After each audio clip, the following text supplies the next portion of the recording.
能独自力战南柯双翼，也是年轻一代修行者中的佼佼者了。也许是哪个门派受宠的核心弟子吧。可惜我也自身难保，要怎么带你出去呢？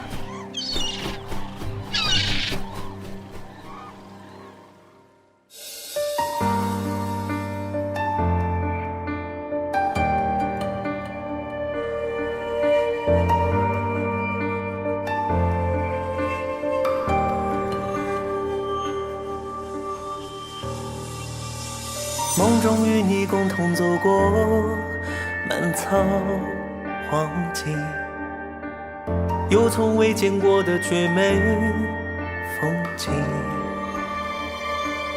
仿佛是我握不住的晨曦，照亮了天地。为何要在目光相识那刻，不经意怦然动心？笑着红尘茫茫，多少欢只一笑，竟要柔肠百转，难舍难放。总是风云浩荡，一相见难相忘，却怕就此错过，来不及低唱。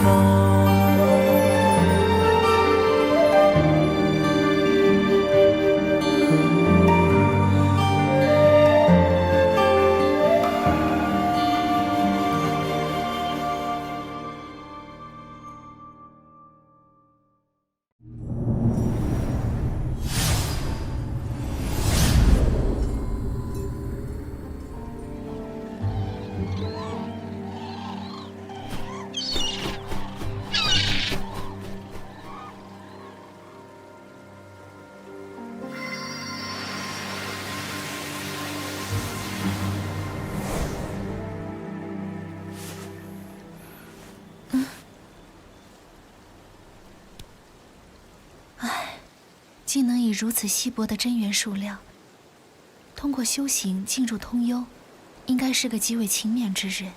只是你运气太差了，我现在身受重伤，无法施展圣光术为你医治。我去四下看看，马上就回。希望没有魔族在附近。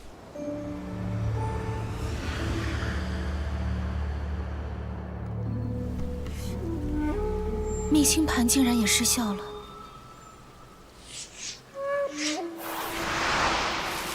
我可找到你了，他怎么能把你一个人丢在这里？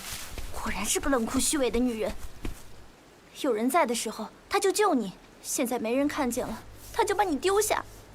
陈长生，你这个白痴！哼，人类女子果然爱算计，谁会为你冒险啊？也只有我。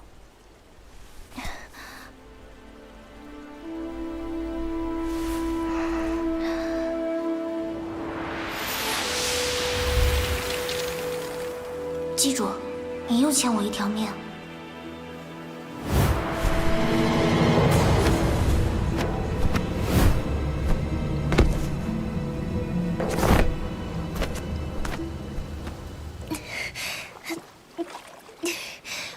我推演不出我们的方位，找不到人类修行者聚集的地方，只能去碰碰运气。这家伙天天吃的什么？看着不胖，怎么这么沉？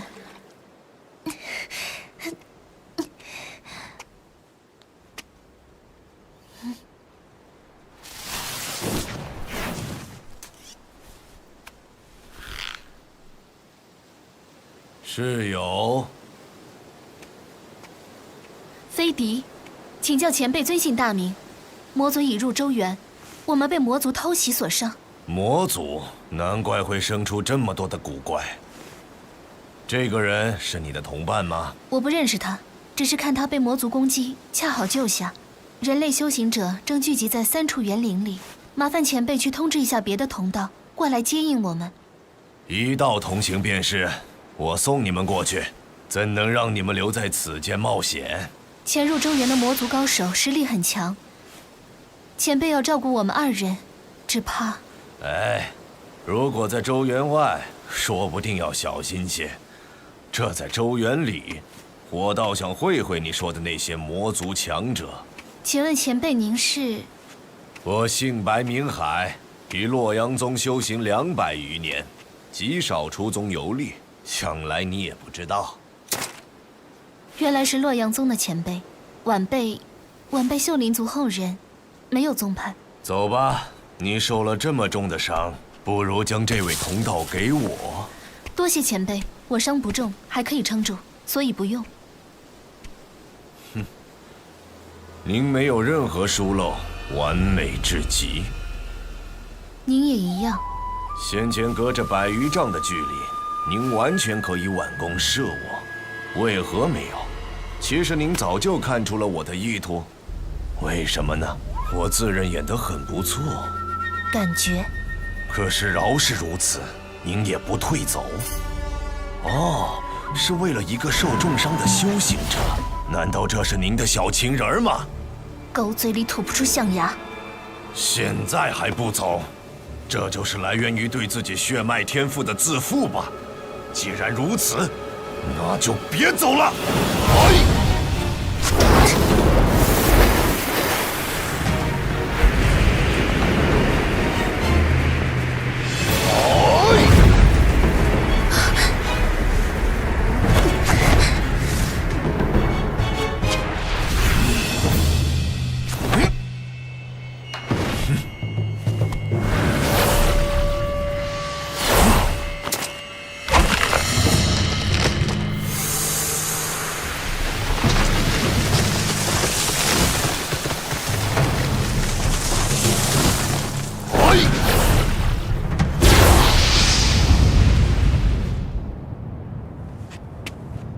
我洛阳宗在幽火山谷，那里除了炽热恐怖的地火，最多的便是瘴。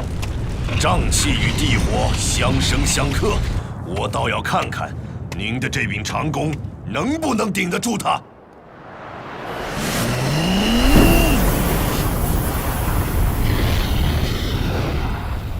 你为何要这样做？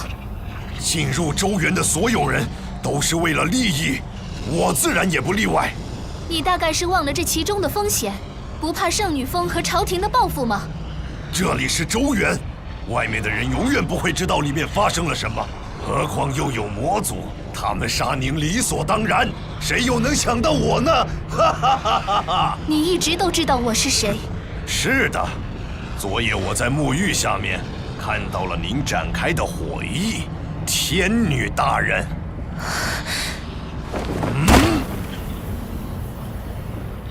你修行已逾200年，难道还无法控制自己的贪欲，以至于疯狂？如果是在周原之外，我大概早已跪在您面前。可是，这是在周原里，而且您已经被那位魔族公主重伤，我怎么能错过这个机会？你想从我这里得到什么？神器，还是别的？我要您的血！你生而拥有的血脉天赋，却是我如何努力也无法追上的。15岁你就修到了通幽上境，而我却用了100多年。好在我绝望的时候，看到了你展开火翼，从沐浴峰顶飞起。血脉天赋，待我稍后把你的血吸干净，那你的血脉天赋就会是我的，我就要改变这种不公。我无法理解你的心情。你说什么？修行破境对我来说是很简单的事情，就像吃饭喝水一样。我从出生开始，就注定将来会进入神圣领域。住口！正面对抗，此刻的我不是他的对手，或许只有……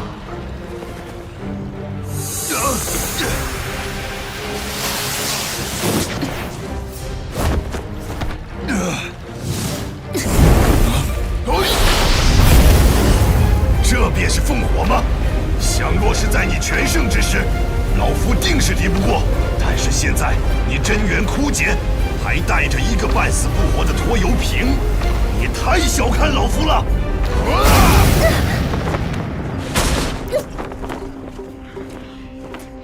只要你还没死，我都尽可能要让你活着。你败了。哼！我从来没有想过，居然能够有与你近在咫尺的一天。这真是我的荣幸。你放心，我一定会让你活着，看着自己的血被我洗干净。啊！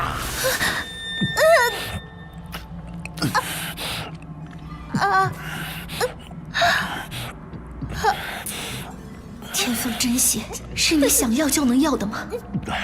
真血是天凤真血。看来终究还是失算了。就算这老贼最终会毒发身亡，我身体里的血也会被他稀释干净。对不起，我没能阻止这结局的到来。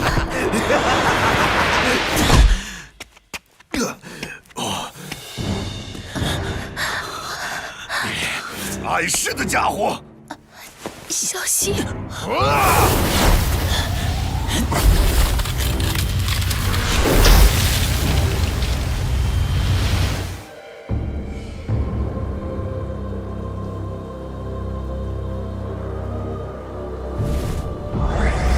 那是哲秀和七间，他们已经深入草原，我看再无生还的可能。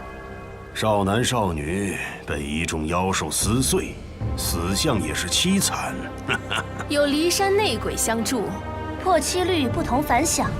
其实，我倒并不担心他们俩，而是您是说徐有容吗？还有陈长生。这两盏命灯移动得非常缓慢，想来已无力再逃。我担心，如果徐有容和陈长生在逃亡的过程中和这些人类修行者会合，那该怎么办？这些人类修行者一直都隐匿在周围的山野里。人类修行者对于功法极其贪婪。如果徐有容和陈长生在这种情况下遇到别的人类高手，只怕会死得更早些。何况徐有容还中了我孔雀翎的毒。冰霜虚境，居然是雪山宗隐门的弟子。你以为靠玄霜真气就能挡住我？雪山宗，没想到我神功将成之前，还要多杀一人！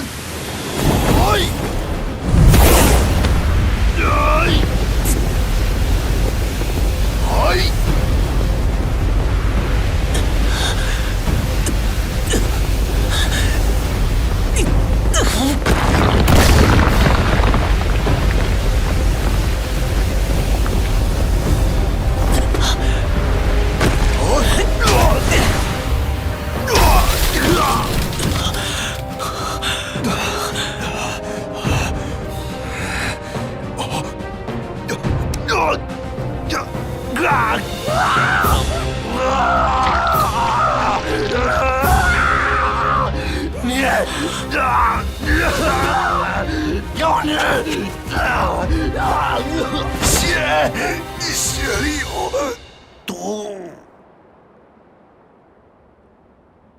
你没事吧？要不要？是你救了我。我隐约听到你是南方秀灵族人。你不用谢。那，请问你是？原来他不认识我。相传秀灵族人是海上精灵的后代，都很貌美。他果然……都说那只凤凰美，未必如这位姑娘吧？谢谢你救了我的命。我们两不相欠，你也救了我的。我去洞口看看情况。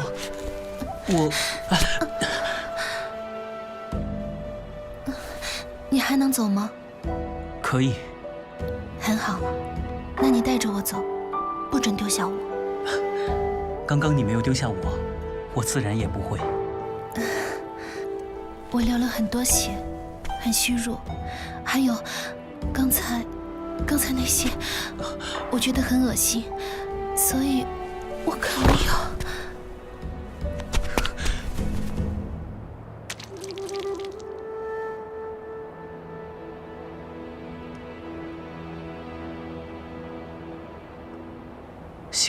做个好梦，忘记之前可怕的事。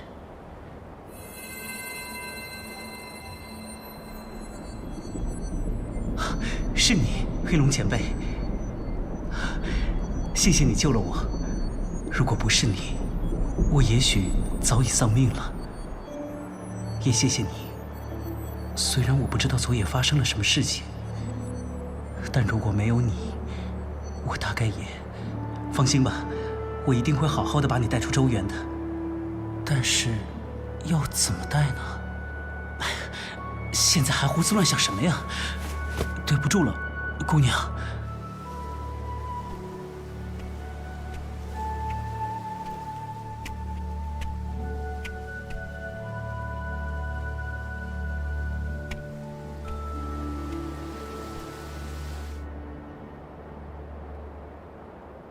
陈长生已经醒来，不出所料的话，他正背着徐有容逃亡。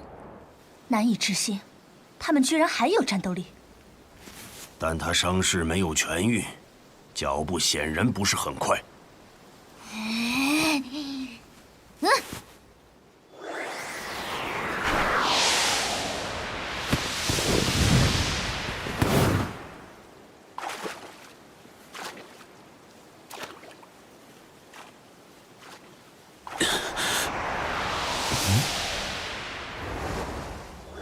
你就是陈长生。你就是南客。主人，无需和他多费口舌，我们去拿下他。哼，闭嘴！不要把他逼进草原。你把他放下来，我饶你不死。我做不到。一股酸臭味儿，这种时候演什么伉俪情深？你想说什么？小姑娘，你有病啊！你说什么？你再说一遍！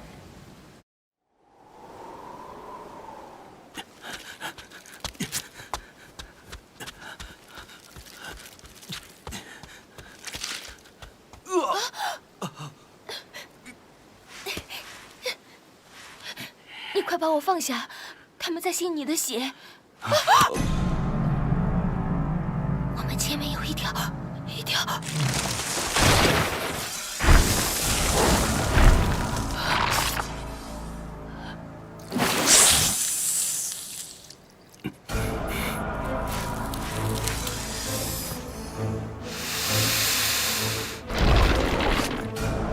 大蛇胆七寸，告诉我方向。在我们西南方向2丈远，20尺高处。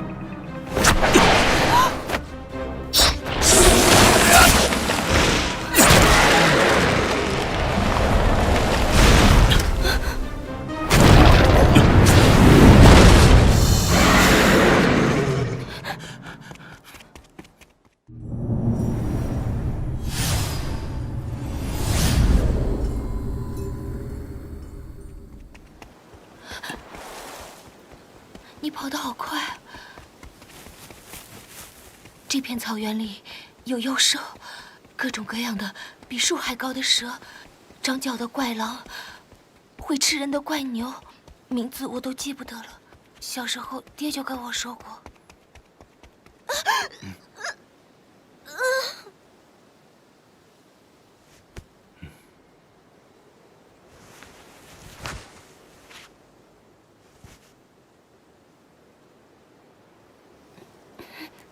我不明白三师兄这样做是为了什么。虽然我不知道梁笑笑为什么要杀你，但比起理由，我更看重结果。他要杀你，他就是你的敌人。据说，从来没有人能活着走出这片草原，是我拖累了你。记得出去之后加钱。好。其实我也是狼，虽然没长脚，你不怕吗？你是乖乖了。如果陈长生在就好了。为什么？他的医术才叫高明，就算不能解掉我中的毒，也能治好你的伤。药起效了，安心睡一会儿吧。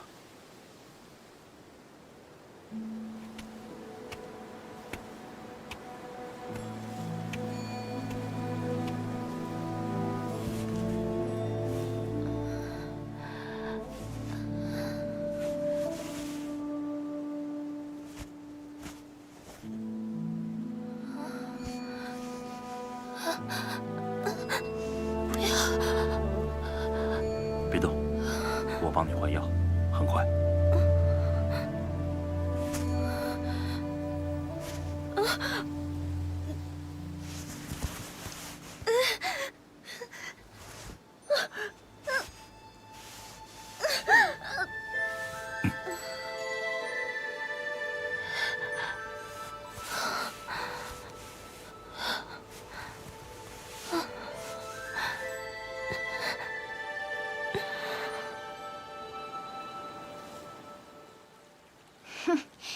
你说什么？我说，你有病啊！你才有病！你们全家都有病！国教学院里的所有人都有病！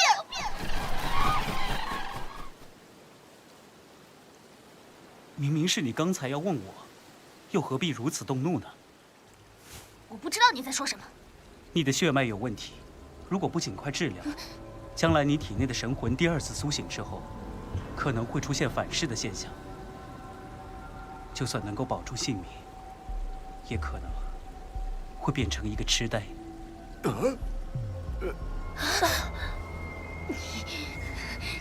我不知道你在说什么。天赋血脉导致的问题，我很有经验。如果你肯让我医治，也许我能找到办法。这个陈长生之所以成为白洛恒的老师，得到白帝的默认，就是因为他解决了白洛恒的经脉问题，让他成功地掌握了人类道法。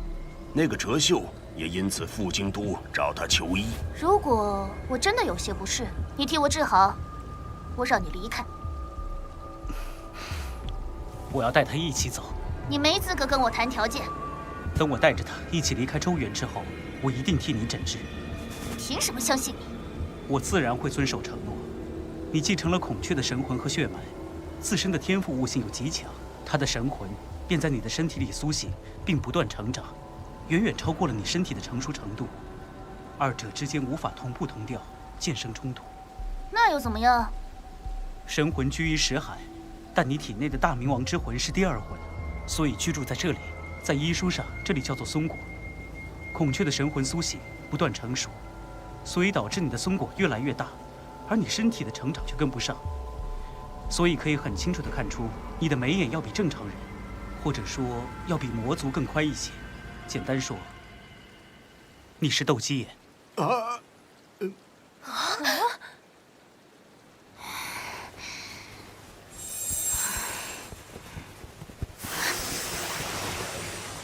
那个，当然没我说的那么夸张，你只是眉眼宽一些，眼瞳受到神魂的影响，本能力向中间集中，所以看着有些呆呆的。但你的智力肯定没有任何问题。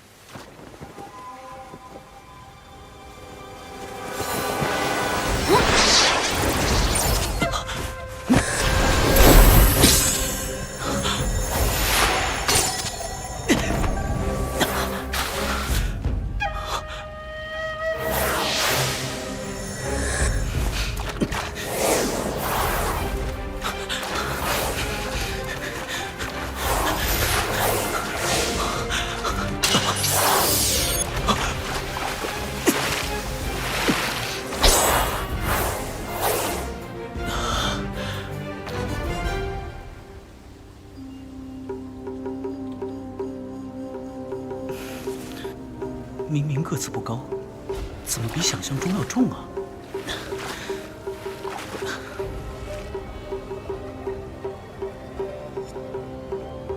我要进去。万万不可！为何不可？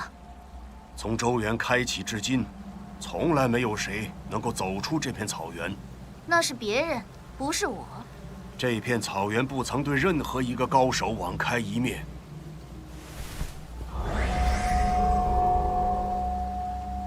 论起对周原的了解，整个大陆没有谁能够超过我的老师。只要有老师相助，我定能斩杀他，离开草原。军师能够掌握周原正门以外的入口，确实神秘莫测。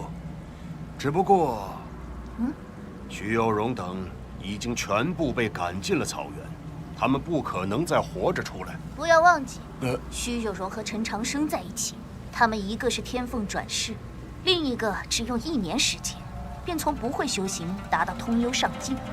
所有人类都把他们的存在视为奇迹。那么谁知道，如果他们携起手来，会不会真的创造什么奇迹？所以我要进去，就算他们真能创造出所谓奇迹，我也会将他亲手抹杀。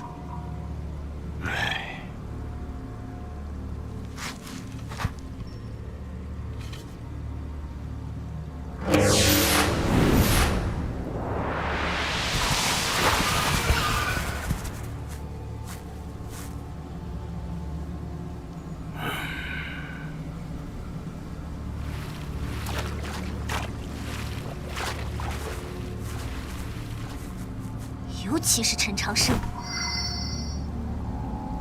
他必须死。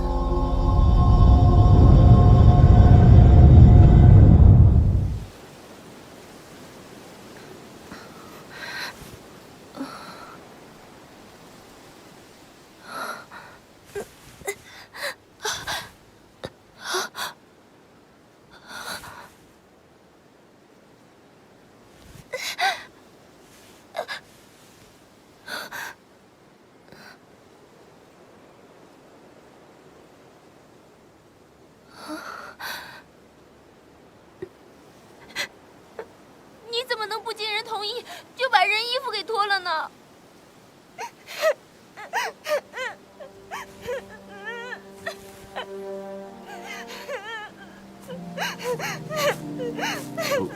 不要哭了，不然惹来那些妖兽，又是麻烦。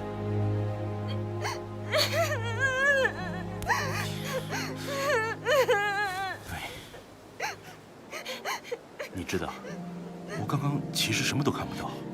什么意思？你想干什么？虽然你看不到，但人家全身都被你摸光了，难道你还想不承认，还想不负责任？是我说错话了，只是你再这么哭下去，牵动伤口了怎么办？你是骊山掌门的关门弟子，境界这么高，年纪小小就已经通幽中境，剑法这么强，观天书直达第3座碑，怎么看都很了不起。可是偏偏就这么喜欢哭呢？你是不是早就知道了？知道什么？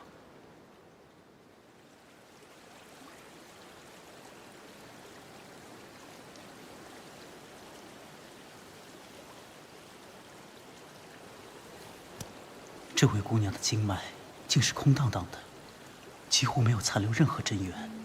她的气血明显流失了太多，脉搏已经滑软无力。如果再这样持续下去，真的有可能就这样睡下去了。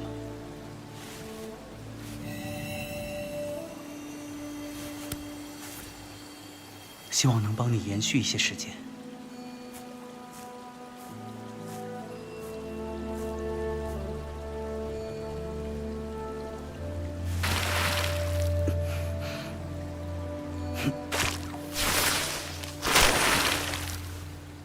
我现在连抓水蛇的能力都没有，没想到体内这股至寒气息，却可以做些事情。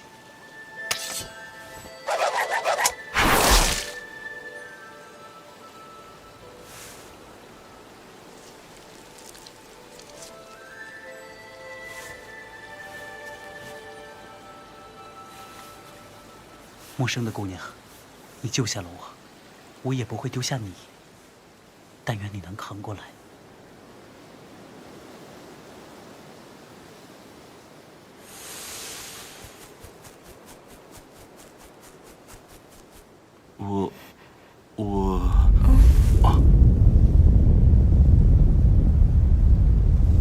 不好，怕是有极其恐怖强大的妖兽，我们快走。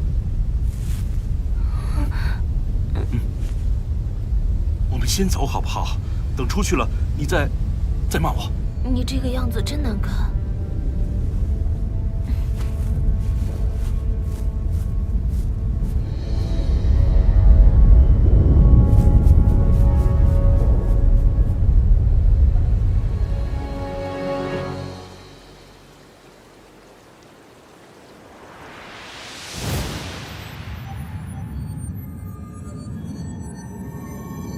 我知道，你需要靠冬眠来帮我修补伤口，我也知道，我该跟着一起睡，睡到天荒地老。可是我不能放下这位姑娘。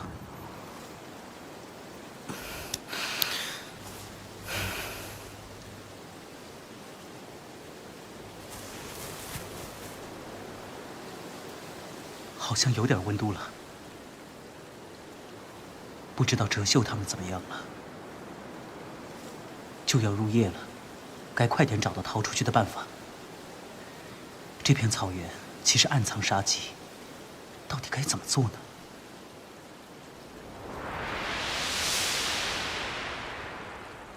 等一下，那日和哲秀从崖顶跳进寒潭，却是从湖面里游出来。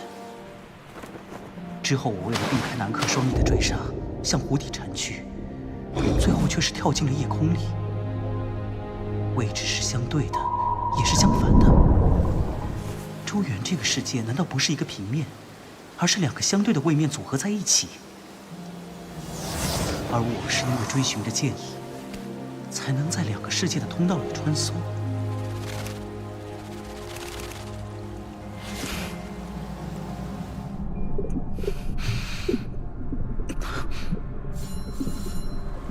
这道剑意是在找你吗？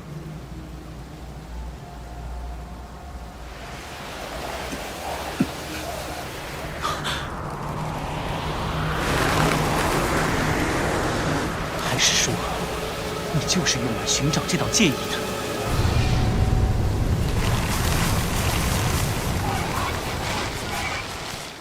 往哪个方向走？西南方向好像有一大片草甸，地势高些。那声音是从东面传来的，我们必须快些。你是不是很吃惊？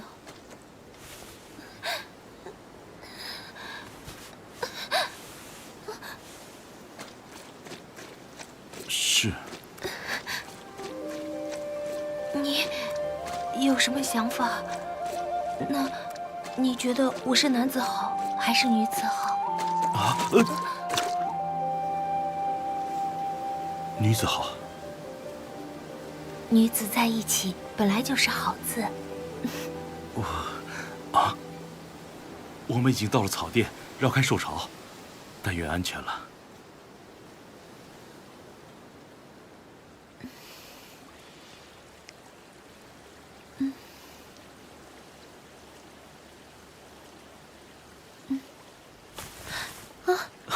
你醒了。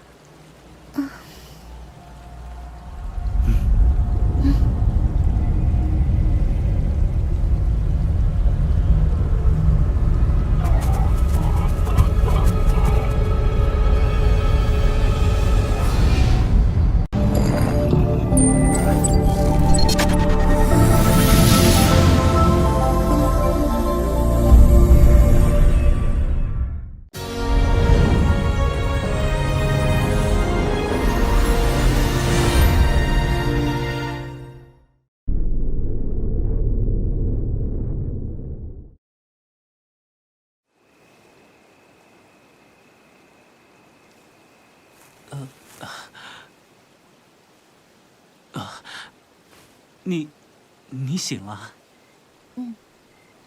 那就换班吧。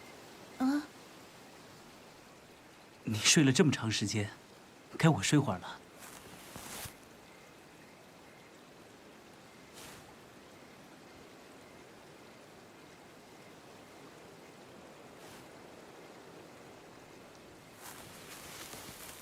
我们还有走出这片草原的可能吗？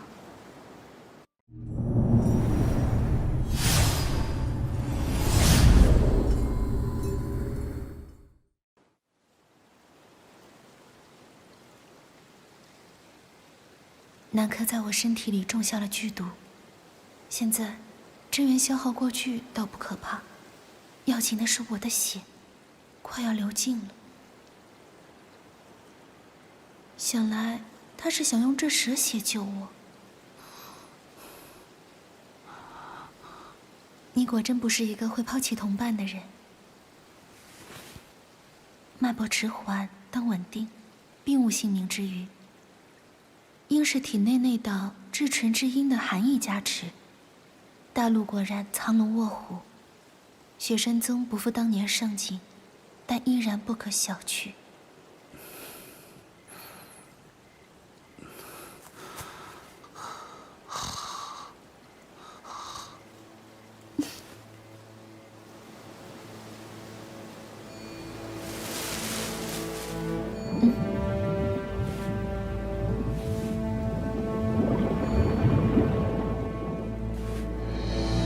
南柯。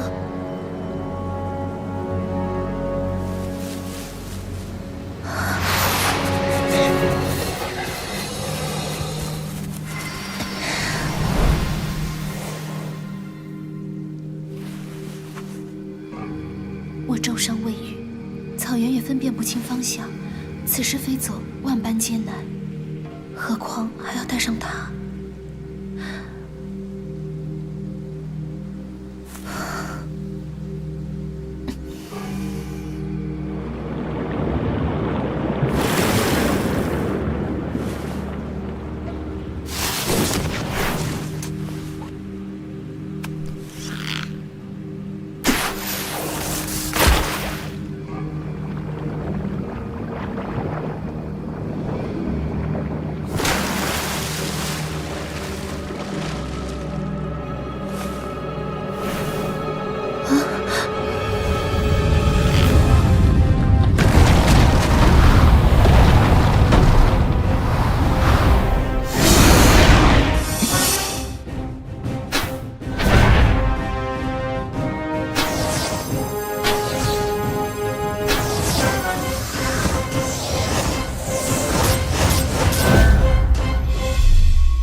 树已尽，我明明可以一个人走，可偏偏为何舍不下你呢？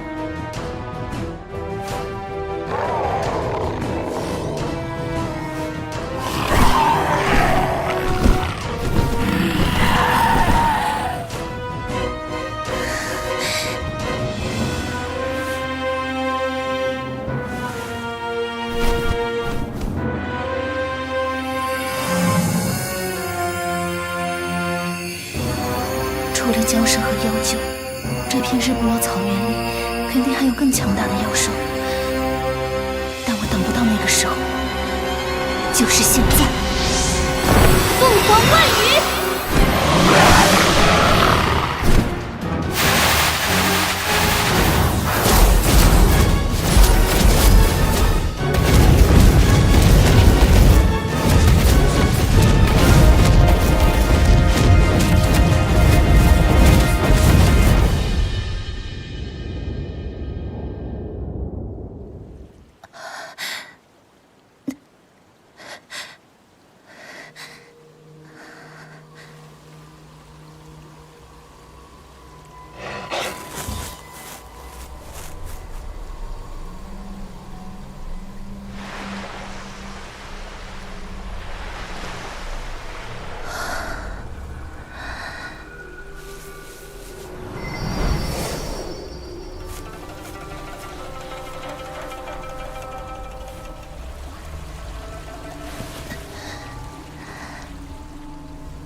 你醒了？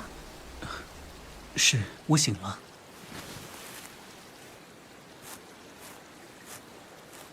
那就交班吧。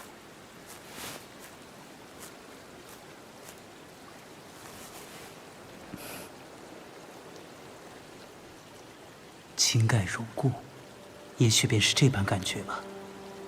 真好。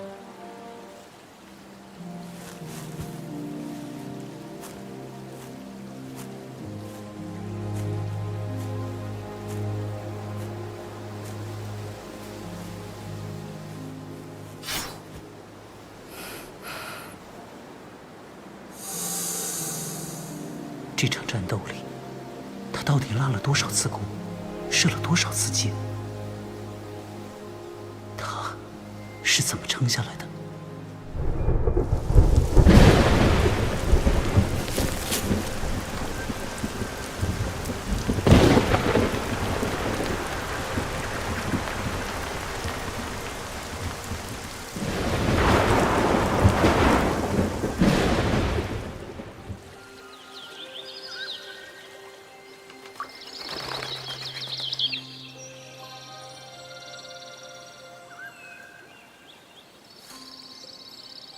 他昨夜没有战斗，伤势反而变得更重了。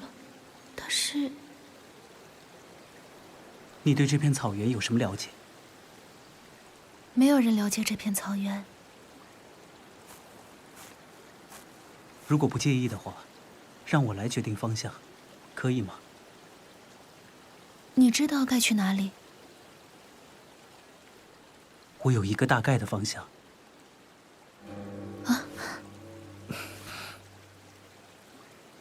是南克。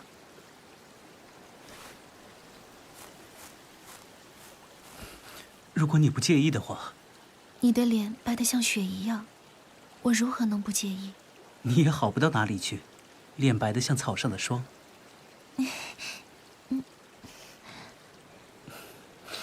谢谢。那么，不好意思了。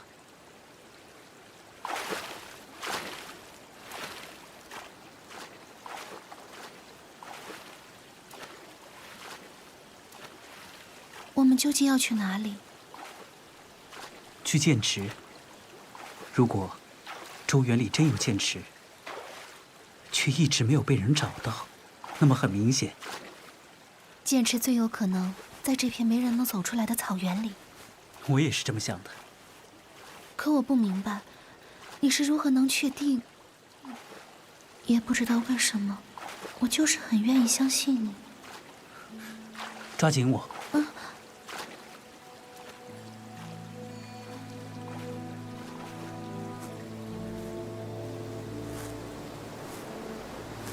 太奇怪了，已经走出了数十里，妖兽却始终没有对我们发起攻击。难道他们是在忌惮什么？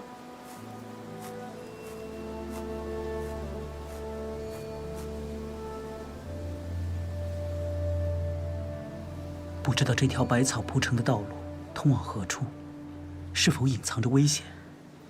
我想，如果那个人真的死了的话，这条路有可能通往他的墓地。道元父的往生经里有这样一句话：“百草为路，直上星海。”这道剑意就在这条百草路的远方。如果剑意标明的是剑池的位置，那就非常符合逻辑。沉睡在剑池里的千万把剑，是那个人的战利品，也是最好的祭品。周原里没有星海，剑池便是星海。看来，要走到这条百草路的尽头，才能知道那是死亡，还是别的什么。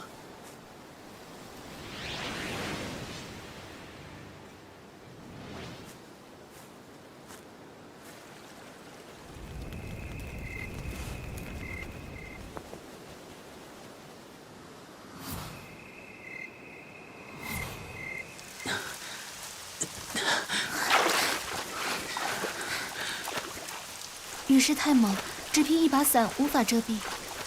我也想快点找个能躲雨的地方。有着荒原蔓草的世界，到哪里去找避雨的地方？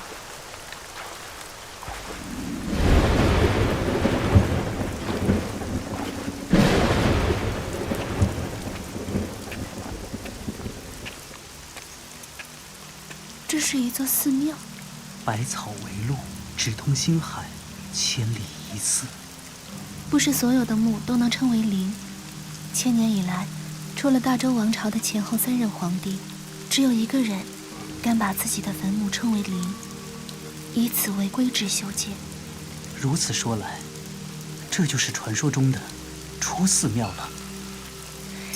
以前定有很多了不起的人类修行者或者魔族强者，像我们一样，找到了这条百草路，看到了这座庙，然后继续向那座陵墓进发，最终都死了。我们可以回头吗？不能，这是一条无法回头的路。经过我此前的推演，他的命途依旧灰暗。如果不继续前行，就一定会迷失在这片草原里。但继续前行，会迎来和那些前人一样的结局吗？也许我们就是和前人不一样。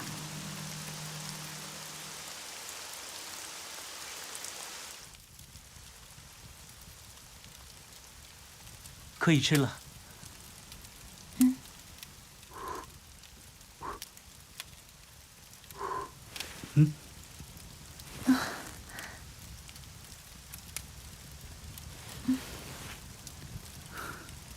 如果没有我，你或许早已平安离开周原了吧？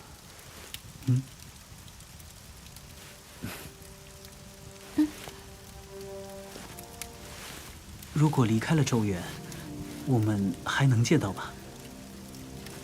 如果能离开的话，其实现在也挺好。也许这是我一生里最不孤单的时候了。很抱歉，直到现在才问你，请问姑娘怎么称呼？你呢？如果你知道我是谁，还能这般淡然随意相对吗？如果你知道我是谁，会不会像别的少年，变得言行拘谨，眼神火热？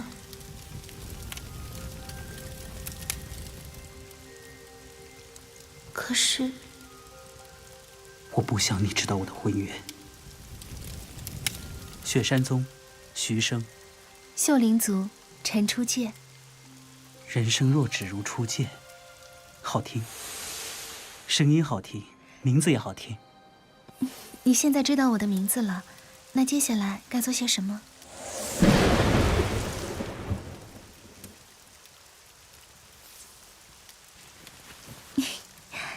来一局。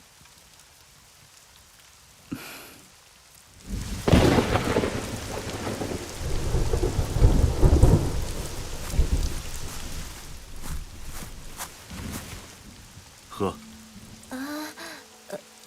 我的剑伤已经痊愈了。你体内的伤没有好转，别大意。这么苦，又没什么用。这里很难找到合适的草药，我勉强才能找到这些葛叶根茎。虽然药效一般，味道也不好，但总比不喝好。不喝就打屁股了。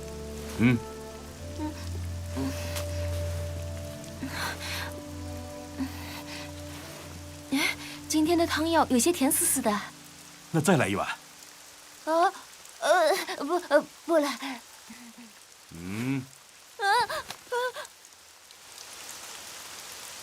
为何孤独使常人痛苦，却能使闭关的修行者状态一日千里？修行者闭关是主动的，灵台清明，以身合道，又怎会孤独？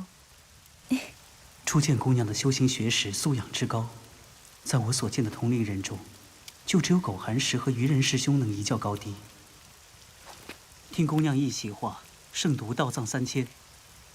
谬赞了。非也，所有的修行者都希望能够遇到一个同伴，一起讨论平时无处讨论的问题。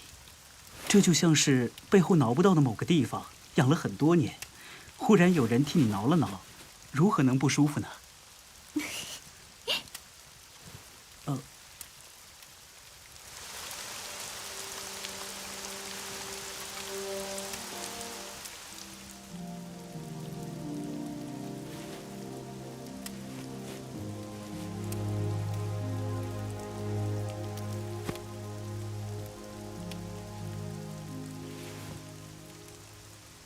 这家伙应该早就困得不行了，却一直在陪我说话。好吧，看在你我都伤重的份上，便容了你。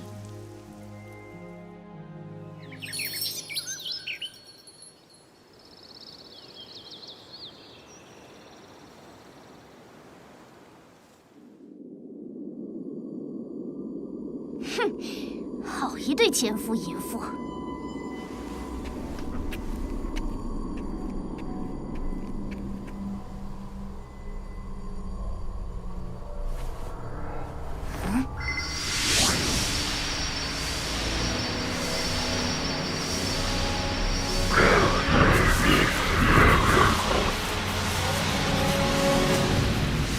黑袍大人竟拥有这座周原的法器，只是为何大人没有利用这块黑木，命令草原里的妖兽把徐有容和陈长生撕成碎片？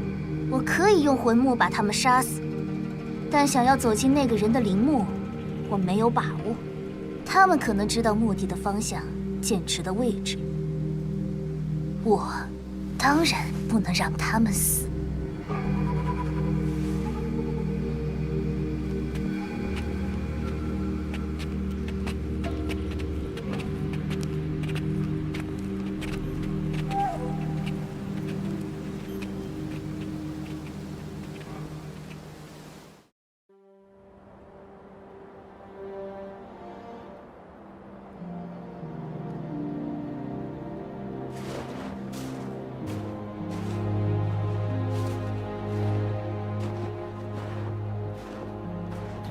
再坚持一下，我们就快到了。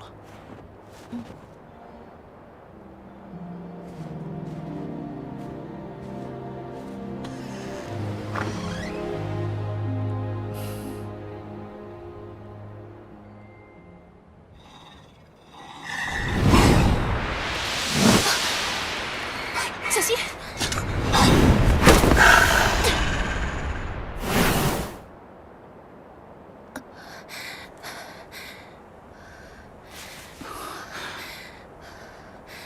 我歇一下。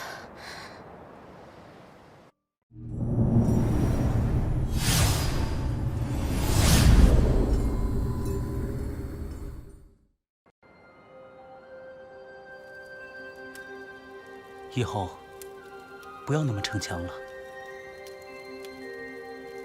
你觉得我是在逞强？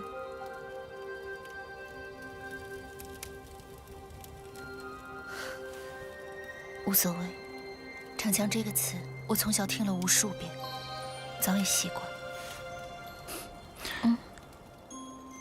如果累，就再歇会儿。我不是逞强，只是有些事情放不下。能力越大，责任越大，我理解。有些事情确实不是想放下就能放下的。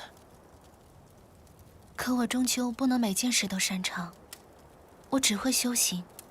对于那些复杂至极的事物和长辈们对我殷切的希望，没有信心，而且真切地觉得自己无用与怯懦，甚至会自卑。你那么聪慧，修行天赋又那么惊人，何至于为这些事而自卑呢？难道你就从来没有因为什么事情而自卑过？没有。没想到你如此自恋，你觉得自己真的这般完美吗？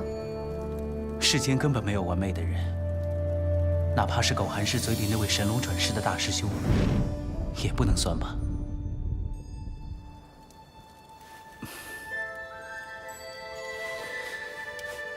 但不完美，不代表就要自卑了。怎样努力都无法胜过对方，难道不会有羞耻感？为何要羞耻？那岂不是不知羞耻？你有病吧？你想死吗？如果前面还有其他寺庙的话，便能证明那座伟大而神圣的陵墓不远了。教宗大人养盆栽的水平，还不如百草园的花匠。他就应该羞愧了。世间根本没有完美的人，做不到完美，比别人差些，就要生出羞耻感，这岂不荒唐？至于自卑，那就更不会了。该承担的责任当然要承担，但活着，还是应该为自己而活。那你修道的目标呢？我修的是顺心意，求的是长生，且记得自己最初的想法，那样去生活，才能平静安乐。我没有见过像你这样能言善道的人。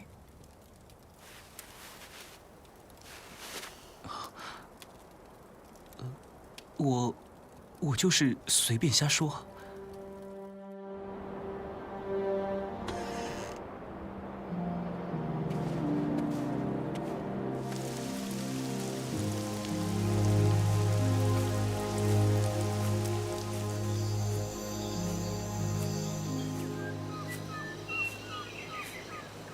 这片草原果然极为神秘，短短10余里路程，就经历了4季变化。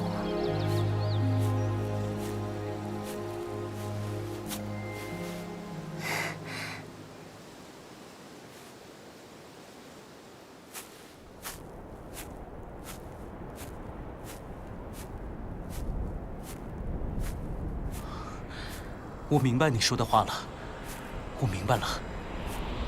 如果我的实力足够强大，就可以带你离开，而不是现在这样。你还好吗？如果我不是这么逞强，或者就不会受伤。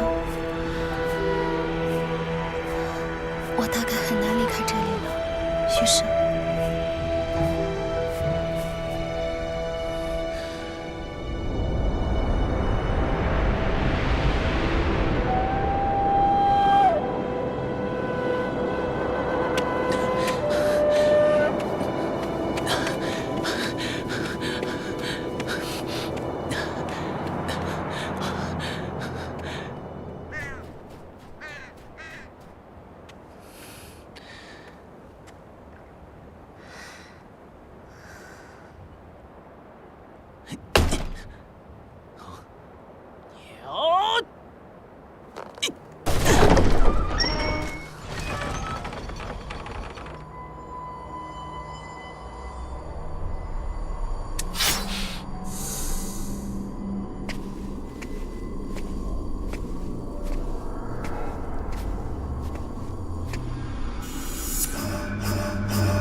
用一整座黑曜石山来做棺木，用一片日不落草原为陵园。这座黑石棺里的主人只会是星空下第一强者周毒夫。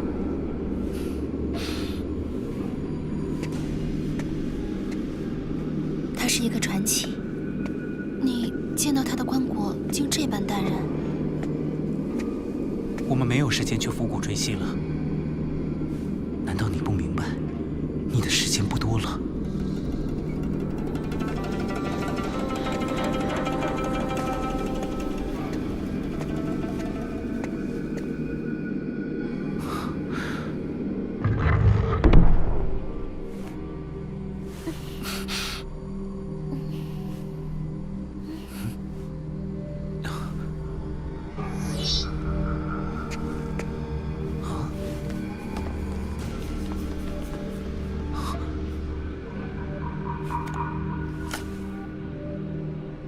这是白帝城的魂书。魂书？任何妖兽都无法抗拒魂书的命令。没想到这件妖族的至宝，竟被周毒夫夺走了。魂书要和魂木配合，才能发挥出全部的功能。但魂木不在这里。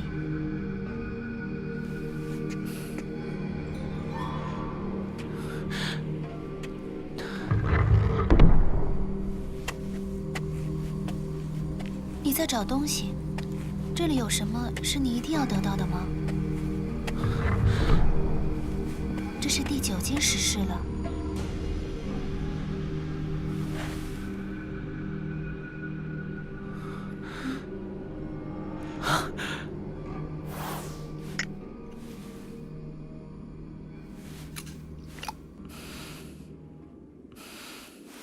这是什么？流火丹，火性极强，生血有神效，尤其是对你来说。原来你是在给我找药。你先休息，我去四周查看一下。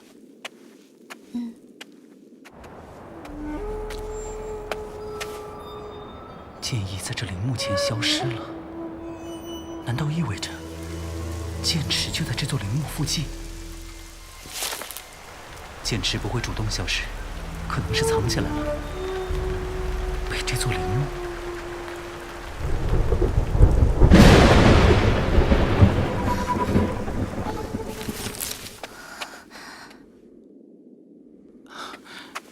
你在喊我？先前醒来的时候，他不在身边，竟真的有些心慌。药力正在散开，毒素就算清不干净，也应该……你知道自己的笑容很假吗？那药没用，对吧？时间太久了，丹药完全变成了废渣。但无论如何，我也要试一试。不要动。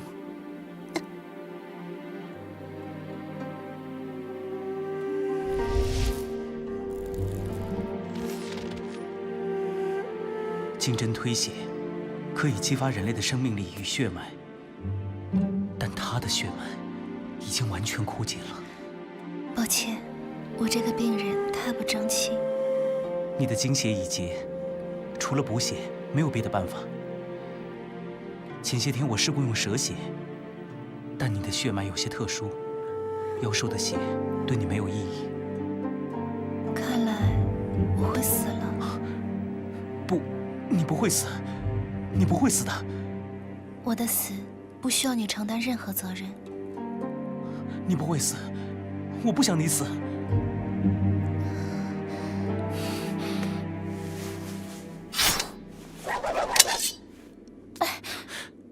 你要输血给我，这没有用，我的血脉……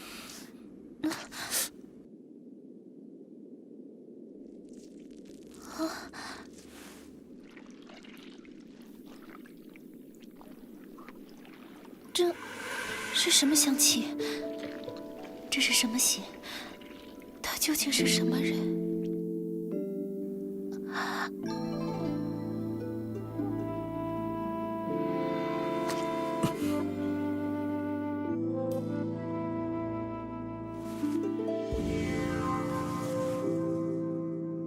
他的血脉已经枯竭，我需要小心谨慎才行。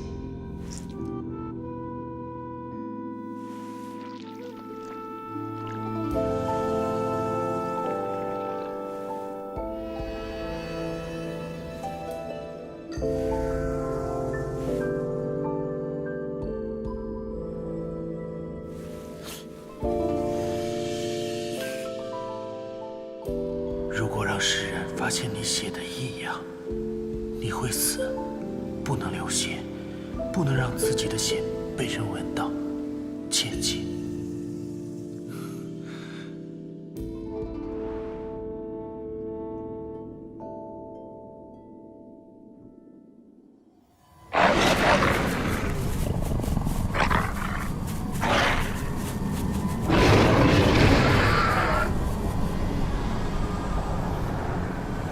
如果从千里之外的第1座出寺庙数起，这座庙应该是第9座。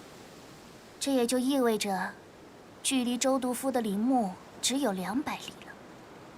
没想到，我这一生居然还有亲眼看见周灵的那一天。妖兽们似乎有些躁动。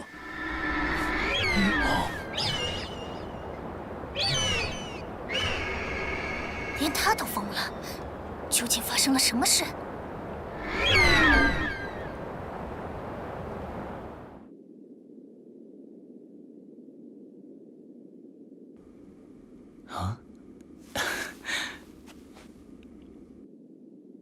你自己感觉一下。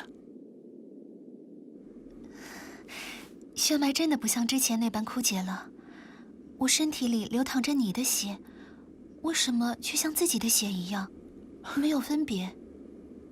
别多想，其实只是……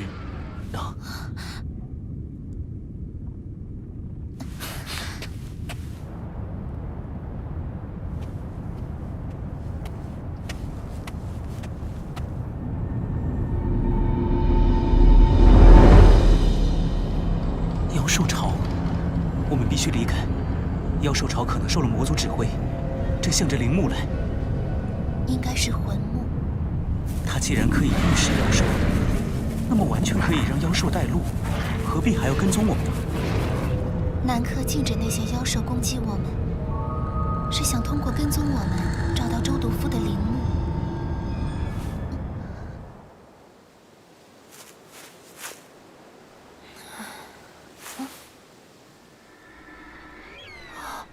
世间怎么会有如此大的奇鸟？难道这就是传说中的大鹏鸟吗？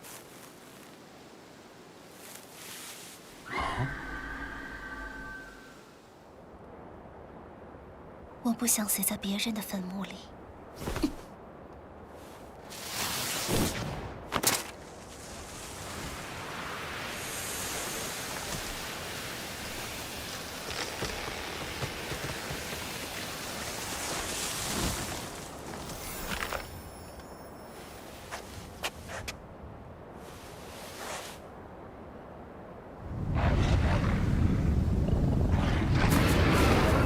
早知如此，先前何必做那些事，浪费了。能多活一刻都是好的，不要说一天，哪怕是一个时辰，都是好的。谢谢你的血。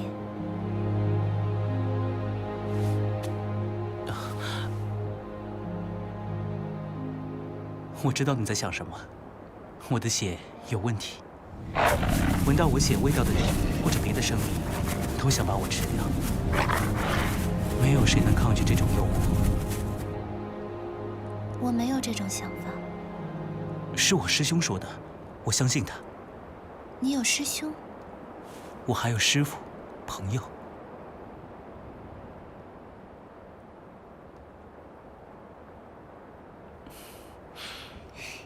你这么闷的人也有朋友？你这么清冷孤傲的姑娘都能有朋友，我为什么不能啊？我什么时候说过我有朋友？那我算不算？算。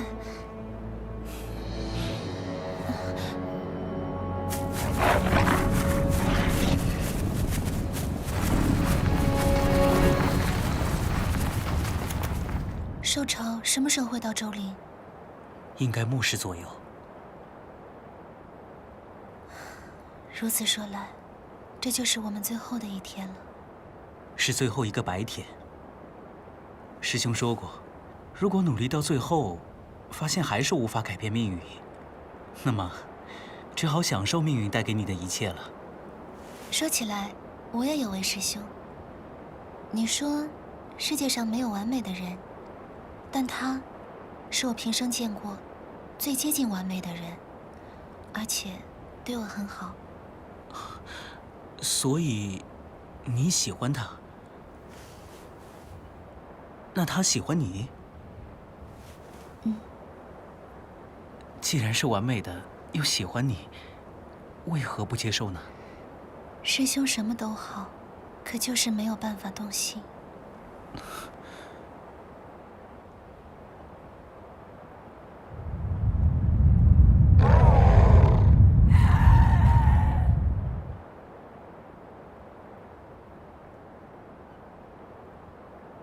其实，我有件事没告诉你。什么事？我有婚约在身。其实，我有件事没告诉你。什么事？我有婚约在身。但我不想娶她，我会退婚。这些与我何干？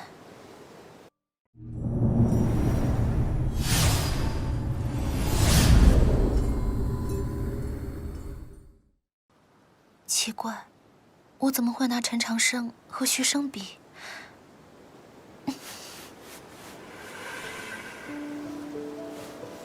徐生究竟喜欢什么样的女子呢？你为什么不想娶她？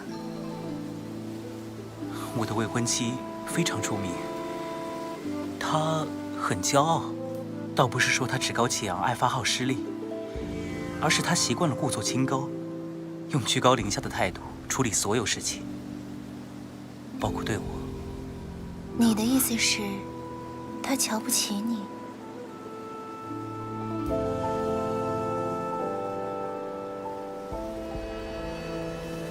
徐生天赋如此出众，学识如此广博，性情如此诚恳，他瞧不起他，那是多么愚蠢，眼光又是多么糟糕。但后来因为某种原因，他同意了这份婚约。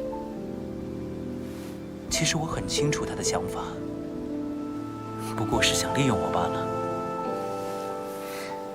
兴许是徐生后来进了雪山宗影门，开始展露才华，看着前途无量，他的未婚妻才会改变主意。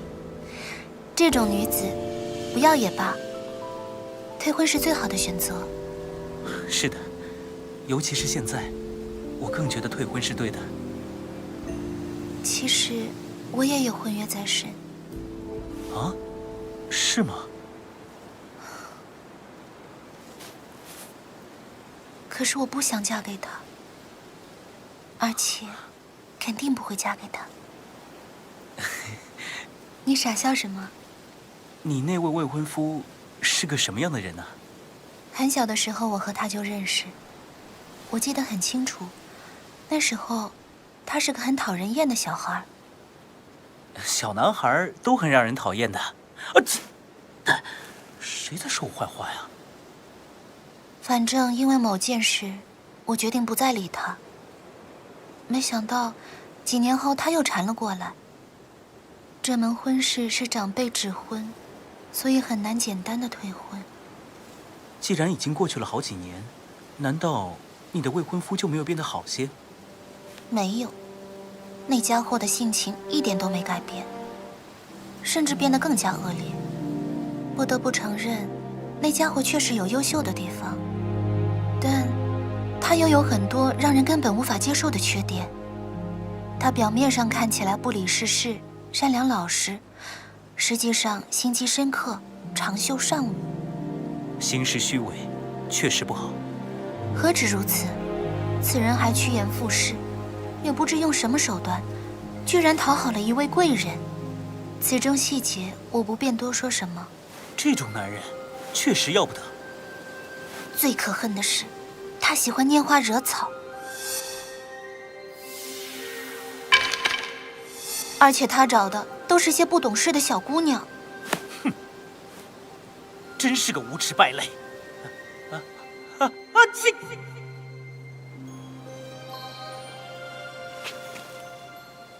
寿朝越来越近了，在我生命最后的时刻遇见他，很悲伤，却也很幸运。我必须告诉他我是谁。事到如今，我不想再瞒你。其实我……他要向我表白，该怎么办？我知道，那个愿意相伴度过今后岁月的人，已经出现了。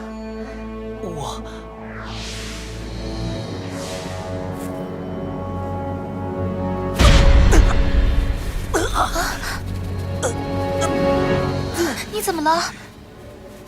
是文书，好像感知到了外界的什么，我已经无法控制它了。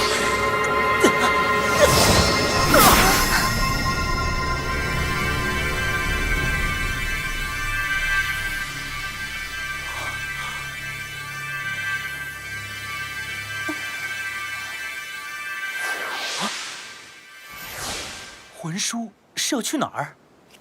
留在这里并无出路，不如……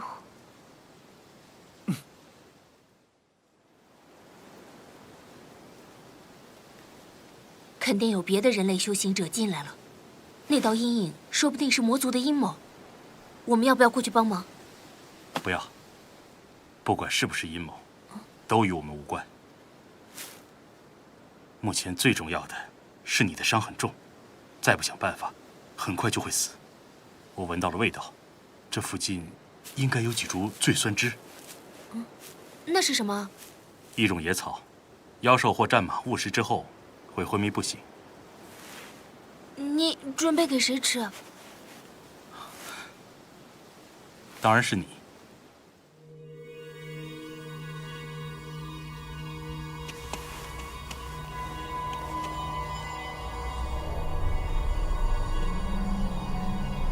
魂兮归来，你听到了吗？魂兮归来，应该是某种阵法的残留气息。魂书究竟感知到了什么？与兽潮有关？我一直怀疑魂木在南柯手里，现在看来是真的。而且他带着兽潮，离这座陵墓越来越近了。魂书在里面，却能感知到外界的气息。如果我没猜错，定是气魂不二的缘故。只是，为什么魂书没有追随魂木而去，反而回到了这座石棺前？魂木可能是钥匙，这座石棺的钥匙。周独夫在死之前，都没找到有资格继承自己传承的后辈，于是他让钥匙流落到周员外，就是想请时间替他选择传人。难道说那把刀？还有一种可能，这座石棺里藏着他的秘密。周独夫究竟有没有死？这本身就是千年以来最重要的秘密。难道石棺将要开启了？还有多久？现在。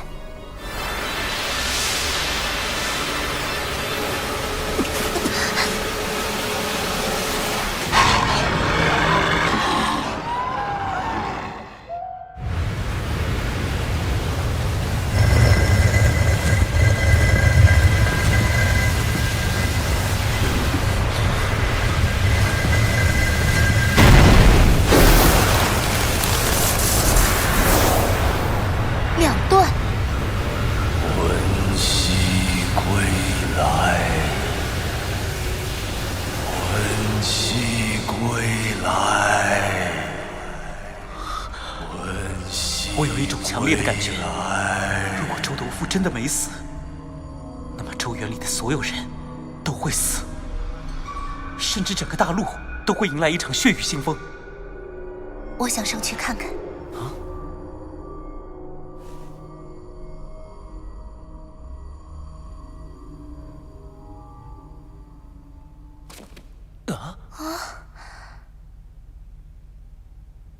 怎么感觉俗气得很？他极有可能还活着。这就是周园真正的秘密。如果你能活着离开周园，记得一定要把这个发现告诉所有人，这对找出黑袍的真实身份有很大帮助，对人类抵抗魔族的战争甚至可能起到决定性的作用。没见到遗骸，不代表他还活着。可别忘了，他的刀也不在。刚才的要求，请务必答应。你一定要活着出去，哪怕我……不，就算把你留在这儿，我一个人也没法突破兽潮，离开周园。我不愿独活，我们应该在一起。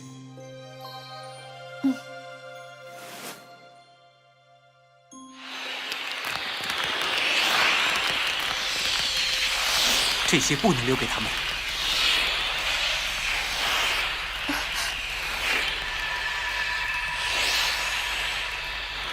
看，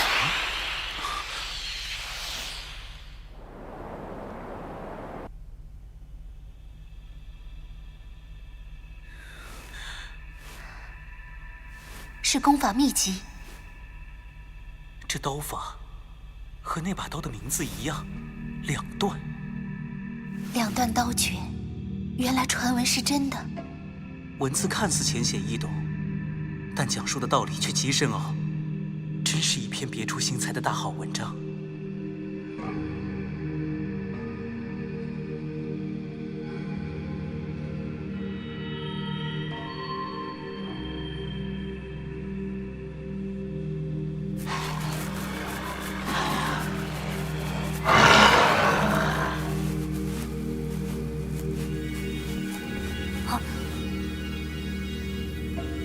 接近周灵，然后让魂木与灵木间建立起联系。老师，我现在明白您的用意了。如果不是陈长生和徐有容在前方带路，我们根本没办法找到周灵。自从周原现世，无数人都试图找到周灵，却没有一人成功。他们俩不愧是人类世界的未来。军师大人深谋远虑，耗费如此多资源与心力，要在周原里杀死这些年轻的人类，果然极有道理。周督府的传承，师门遗落的世界，我要重新拿回来。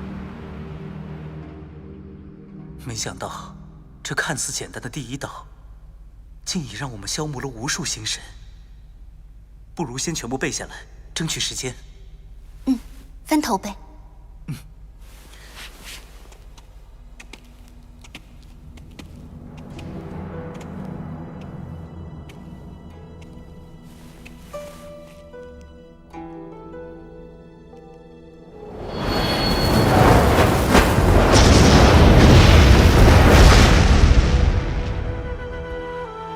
原来最终和最初是联系在一起的，一刀才能两断，理应如此。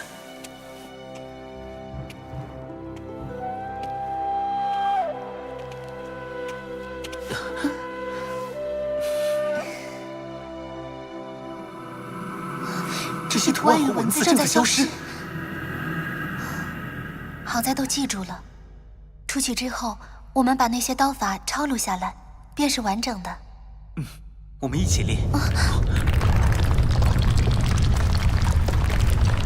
总之，我们要尽可能活下去。如果有命运的话，给出的条件已经非常清楚。无论是2段刀诀，还是想要记住的这些美好，要2个人都活着，才有意义。愿圣光与你同在，与我们同在。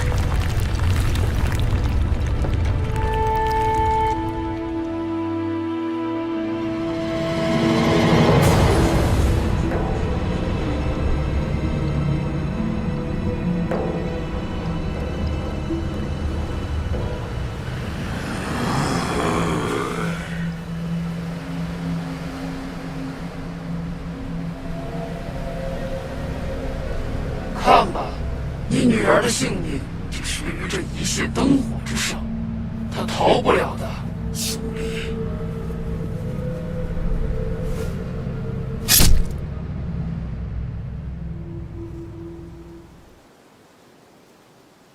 你心神损耗太大，明显伤势渐重，需要好好睡一觉，才能多撑一段时间。那种草你吃过吗？我当然没吃过。那你让我吃。放心，没有毒，能帮助你护住真元。吃了那种草会睡多久？我没见人吃过，但至少可以让你再多撑10天。有可能要睡100天、1000天了。我不要吃。你们人类说话都喜欢这么浮夸吗？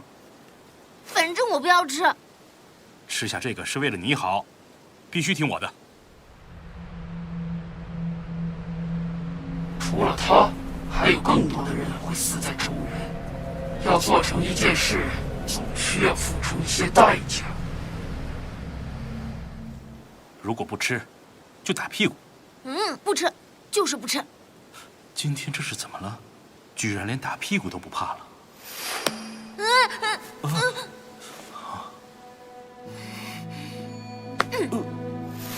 喂，你想什么呢？不要怕，只要我活着，就一定背你出去。可谁来给你指路呢？那片阴影往哪儿？我们便反其道而行。也许我要过很久很久才会醒来，谁给他指路呢？醒来的时候会不会看不到他？如果走不出这片草原，难道我就要在昏睡中死去？不要，就算去死，最好也要清醒着，这样才能确认还是和他在一起。对不起，但我必须保证你活下去。苏黎再强，终究是人，不是神，终究不是周督府。这一次，我根本没有给他活着的机会。啊！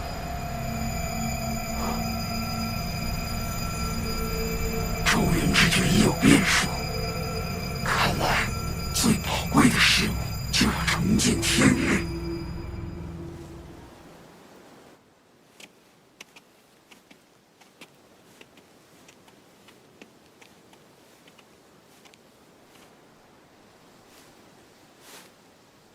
你的法器再强大，也不可能一直挡着，不如收了。但可以给我们争取一些时间。我们现在最不需要的就是时间。有理。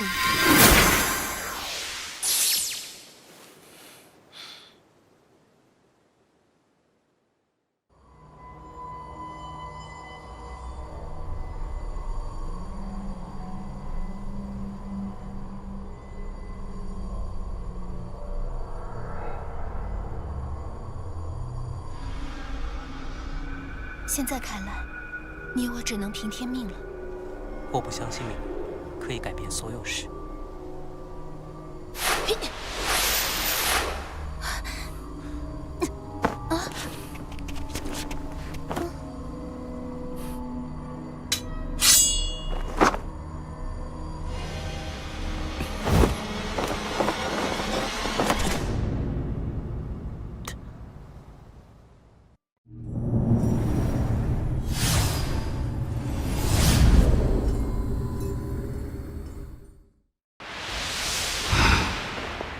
小心，他们就是南柯的双翼。为人爪牙，不免可悲。你这是同情我们，真是个会疼人的孩子。这威力，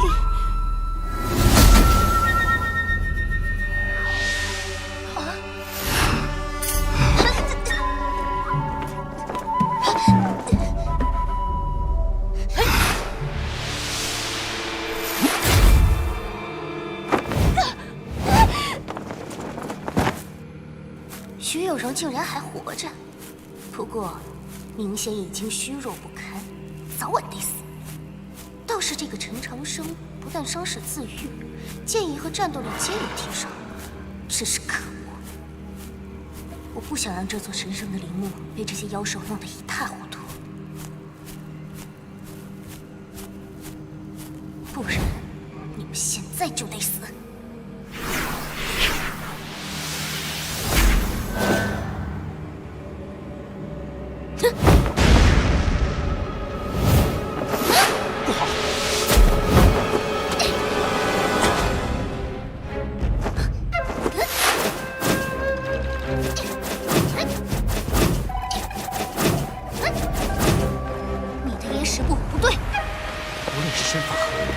剑的速度，我都没法抢攻。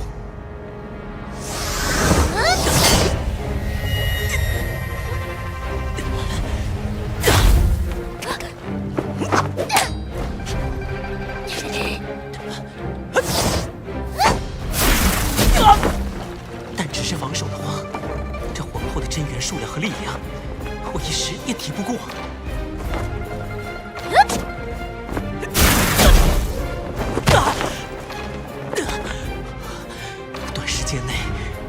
剑变强，只能靠剑意。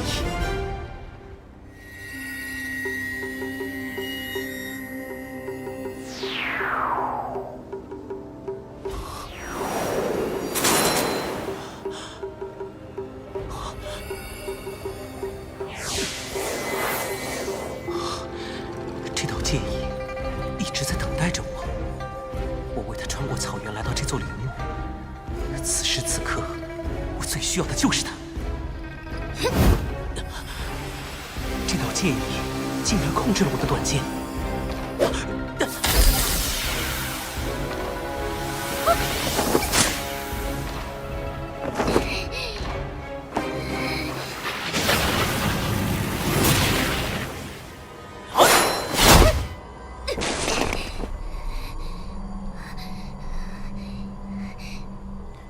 我似乎可以战胜你了。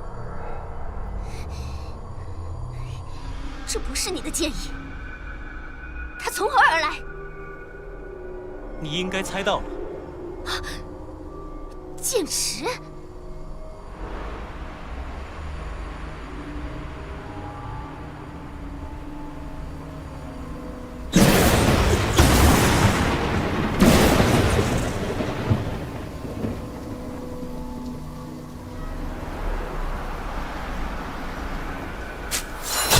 从未见过如此强大的剑意，究竟是哪位绝世强者，竟把剑道修行到了这个地步？这道剑意，竟让我感受到对自由的渴望与欢喜。这道剑意，好像认识我。那么，我们一起离开吧。别做梦了！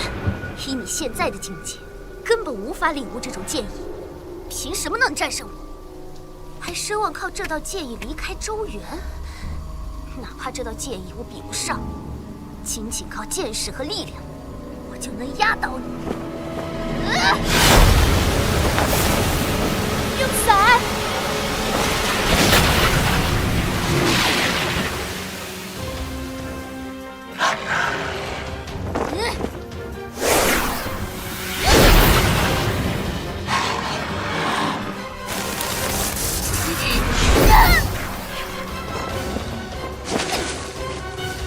收伞。看来，这真是传说中那把黄纸伞。刚才那道剑意进入了黄纸伞之后，竟有这般威力。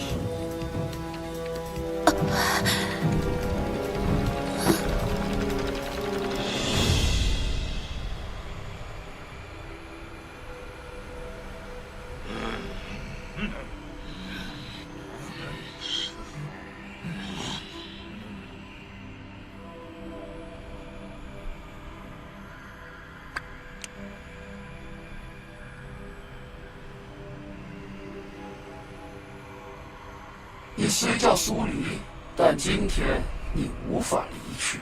我最不喜欢的就是你这种人，装给谁看？自然是给你这样被我算死的人看。你真以为一切都可以计算？为何不能？世间一切每时每刻都在变化，雪落的久了，越积越厚，或许某一刻便会雪崩。你如何计算？剑道不是雪，修道不是落雪。你是剑道不世出的天才，但你无法让剑道达成大圆满。不因为别的，是因为你缺少最重要的一件事，没有一把配得上你的剑，你的剑道就永远无法完整。手艺不精，没打好。无妨，对于我没有区别。没有那把剑，这世间所有的剑，对你来说没有任何区别。我确实差一把剑，也一直在寻找那把剑。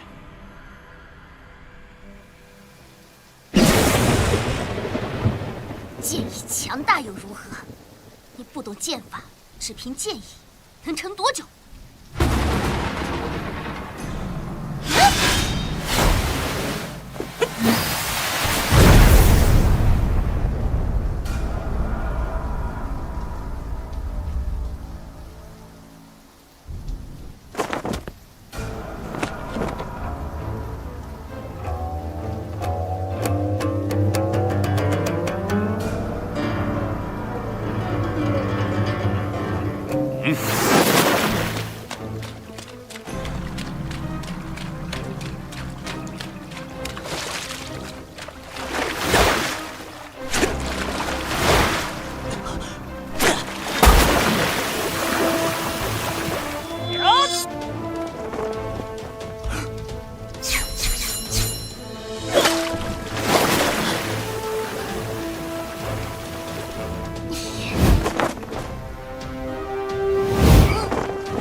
10把最出名的剑，都必然在其中的山海剑。这不可能！山海剑怎么可能为你现世？你又怎么会懂山海剑的剑法？我读的书比较多。难道还会有剑来帮你吗？就算有，难道你还会所有的剑法？我不信。南柯的战斗意识与决断都极为可怕。山海剑威力无双，霸道如山海，但失之灵便。要是有那把剑，或许……这难道是南溪斋的斋剑？这太不可思议了！他们明明藏身周原，却为什么为我献身呢？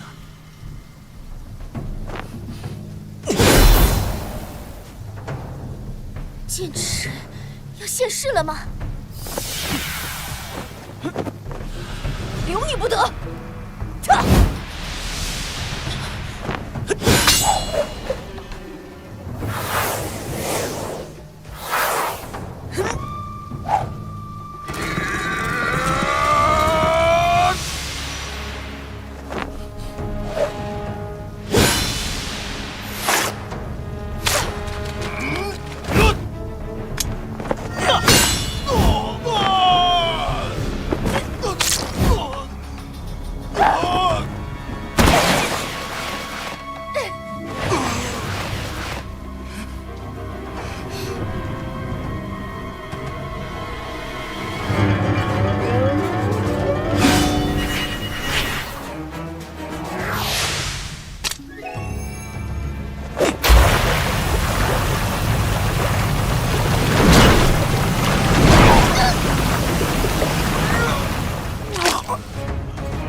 神剑，还有魔帅的奇剑，怎么可能？这些剑为什么会听命于你？你们这些剑，当年不过是周毒夫2段刀前的败将，难道今天要造反吗？陈长生，你以为凭这几把老态龙钟的破剑就能活下去？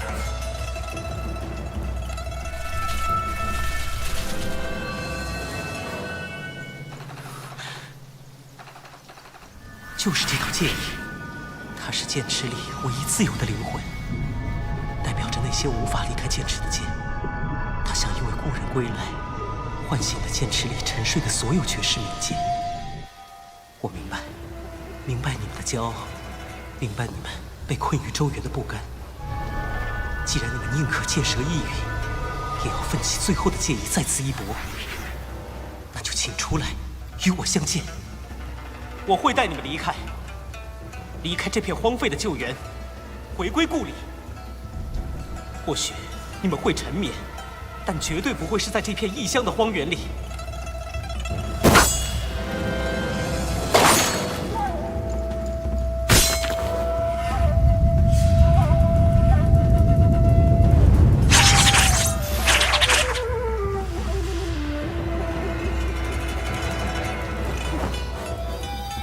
陈长生，你以为靠这些生锈的剑就能保你不死吗？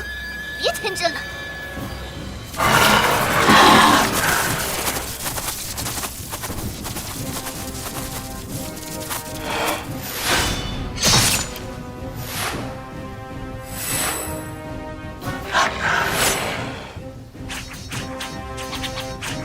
原来这片草原就是剑池。不，这哪里是池？这明明就是一片海。一群败剑，何足言勇？数百年前你们败在了周毒夫的手上，今天一样会败在我手里。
道山辽和剑兽，还有这声音应该是土孙。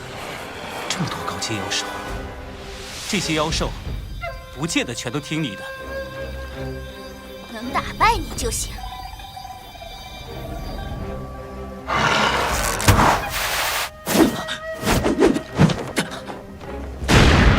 不好！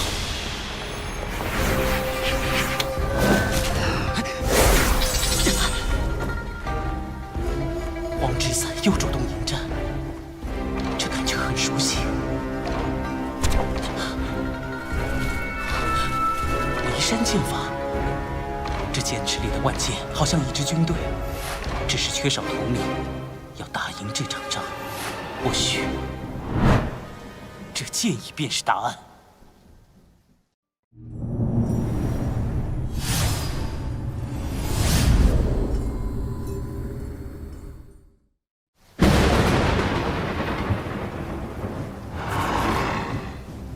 我不知道自己能把神识分成多少，能同时控制多少剑，但总得试一试。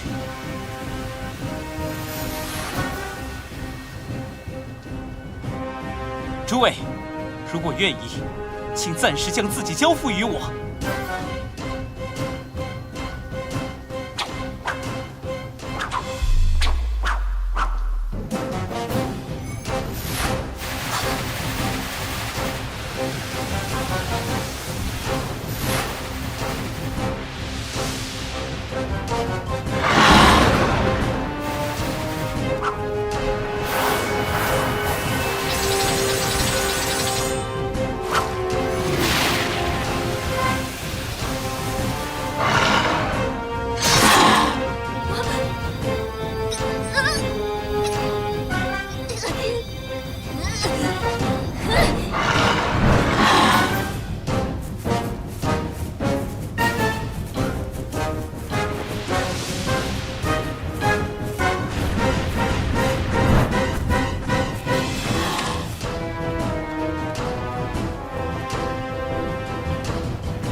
需要更多帮助。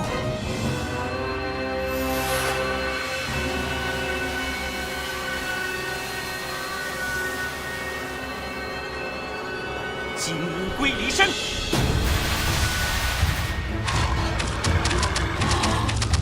繁花似锦。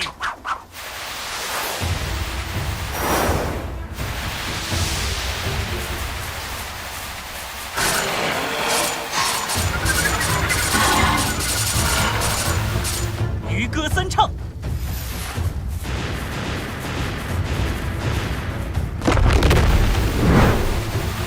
闪鬼分眼，星钩横照，路法灵舞，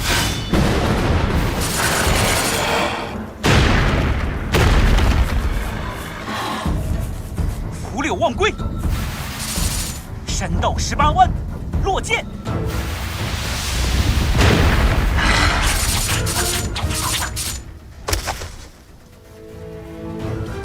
这怎么可能？同时控制万剑，需要万道神识，即便周毒夫在时，也无法做到。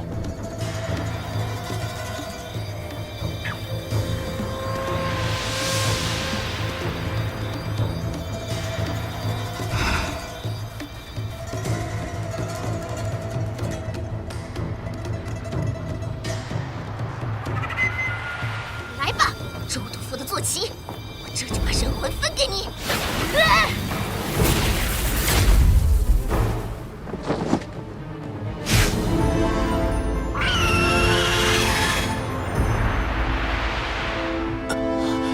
决一死战吧，陈长生！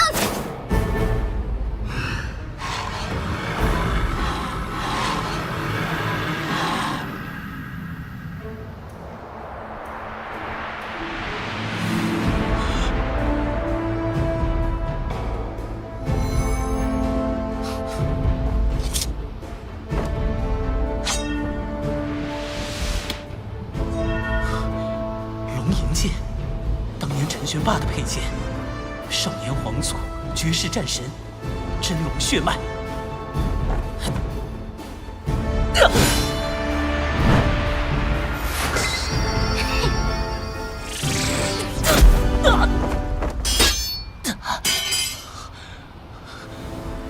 当年的你不会把这大鹏放在眼里，两段刀留下的裂痕还能残而未断。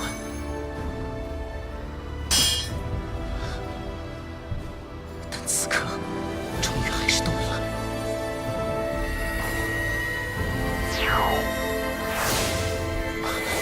剑意已去，但战意犹存。感谢你的传承，唯有击败大鹏，我才有资格回应你的这份骄傲。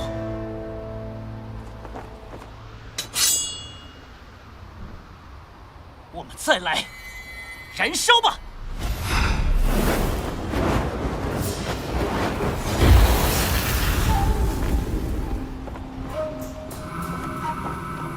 用我的血来唤醒剑魂吧！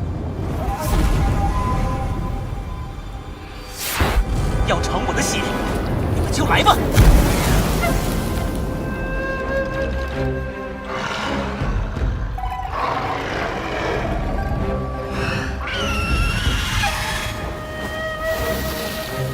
醒来！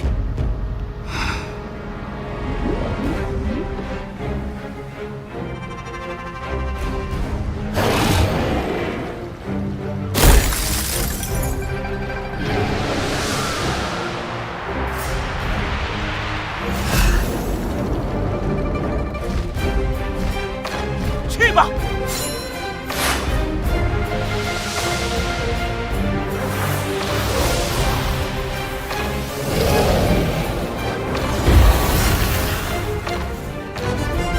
愚人师兄赠我的这把短剑，遇上龙吟剑的剑意，终于醒了。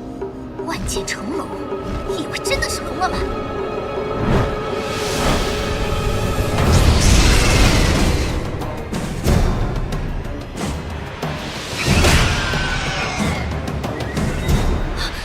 怎会有黄金和玄霜两种巨龙的气息？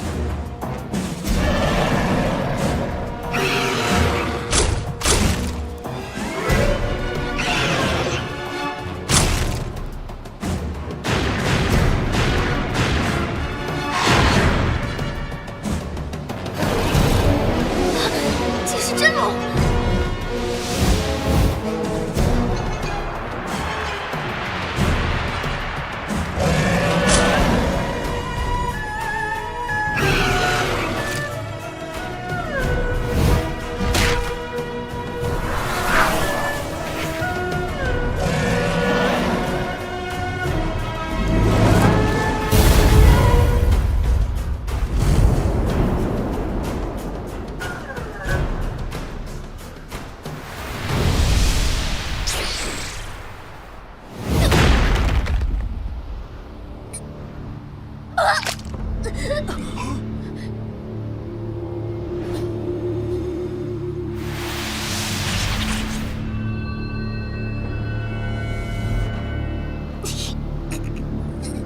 去！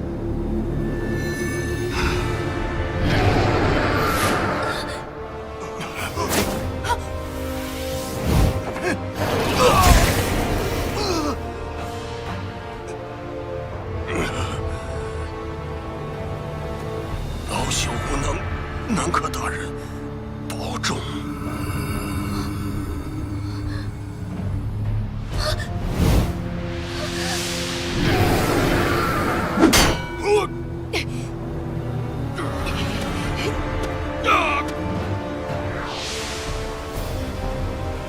23、24魔将应战！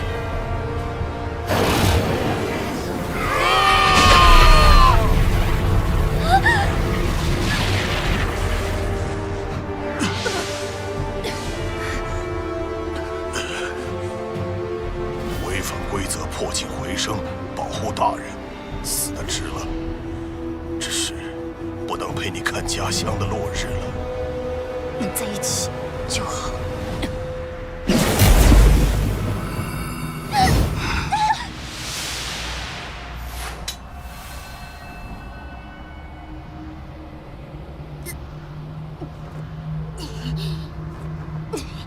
你以为这样就可以离开周原？你还是会死在这片草原里，我们都会死在这里。难道你没有想过，为何周原里会有剑池？周原草原里有道神秘的力量与剑池相互制约，所以进入周原后，不要试图寻找剑池。你什么都不知道，就让剑池泄誓了，做了这么多事情，努力了这么久，甚至燃烧生命去拼一条活路，结果到最后居然还是会死。你现在是不是很绝望？就算我们都会死在这里，总比我们死了，你们却活着的要好。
传言竟是真的，周原内果然有。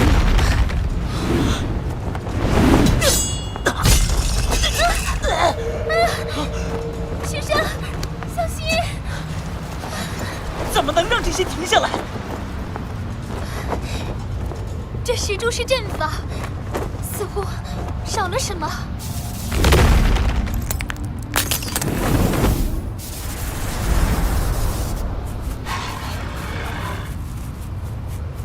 出了什么事？好像剑池泄誓了。领头的那把剑很不同，像是一把短剑。那是陈长生的剑。陈长生，我们难道不去帮忙？如果他能解决那个问题，就不需要我们帮忙；如果他解决不了，只能争取些时间。那么我们转头回去，就是浪费了他给我们的机会。真不懂你。如果是我在那里与魔族战斗，陈长生背着徐有容在这里，相信他也不会回头。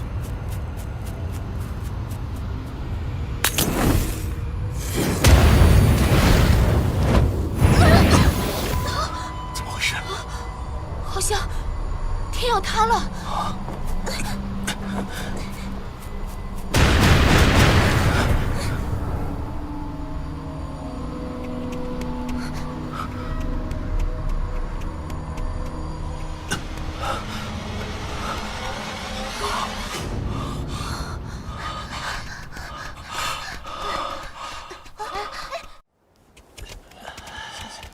这个给你一半，小心，搭一下手。是千瑶13丝。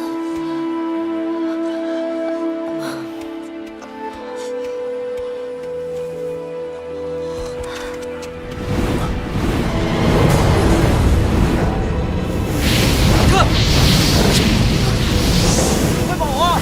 快跑啊！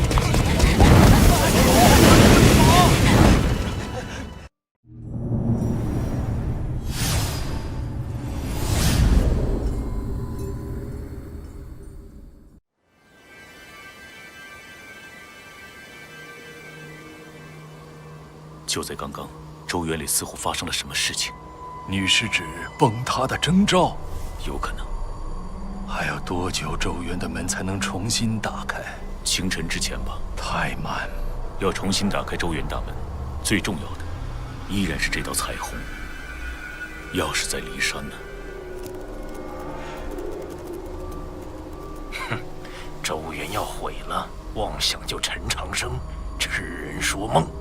我们能做的事情已经全部做完了。陈长生，你可不能死啊！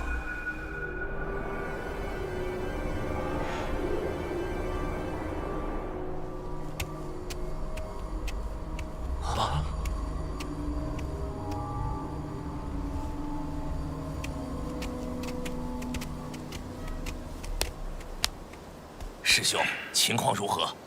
周原里有大事发生，依然有崩溃的征兆。什么？周原要崩溃？这怎么可能？大师兄现在怎么样了？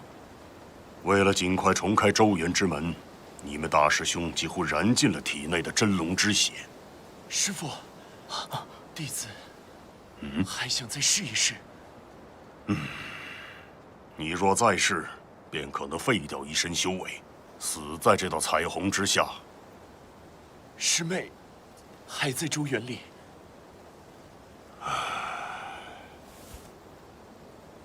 不知周原里面的人还能不能撑到清晨？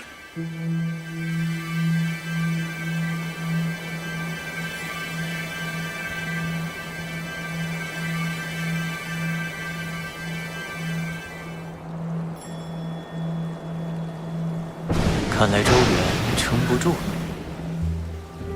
会没事吧？不会有事的，庄公子。只是还有点事没做完。你是说齐剑，还是那头狼？先活着出去，再说别的。哼，你们不让我好过，便不要怪我心狠。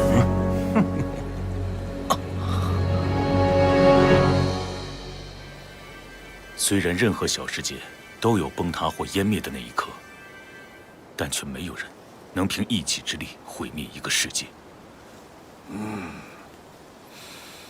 能够毁灭世界的力量，只能是世界本身。周原内有着某种超强的力量。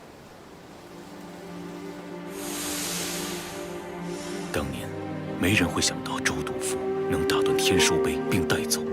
他把灾难带到了这个世界。那种狂暴能量本不属于周原，可他不仅这么做，而且还成功了。谁说天书碑不能离开天书岭？可是周原少说也该存在数千年，怎么会说塌就塌？这也不是周原第一次接近崩塌了。你是说当年王之策潜入周原一事？没错，当年的传说有很多，但没人知道他是怎么做到的。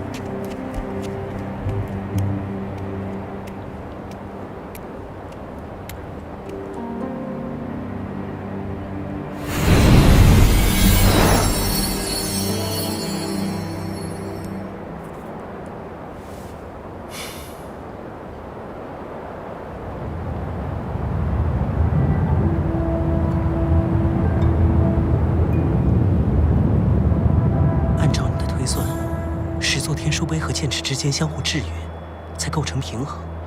可是剑池已经被我收了，若是现在把剑池放出去，会不会有用？剑池可能没用，剑池似乎也只是一种替代品。那种力量，就算我们两个合力也镇压不住。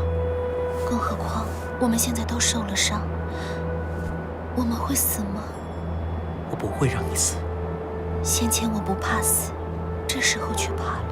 或许是因为你有了活着的理由。或许吧。我很高兴。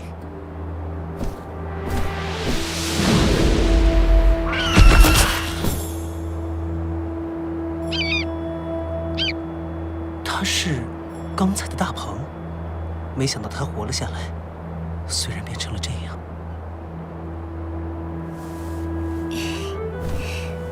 虽说落难的大鹏不如山鸡，但终究是大鹏，有自己的骄傲。这里毕竟曾经是他的家。不用你拜托什么，我也会尽可能让这个世界保存下来的。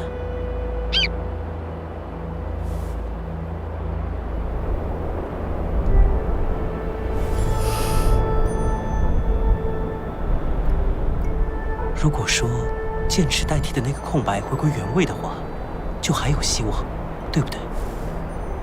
那里原本该是座天书碑。我要试试。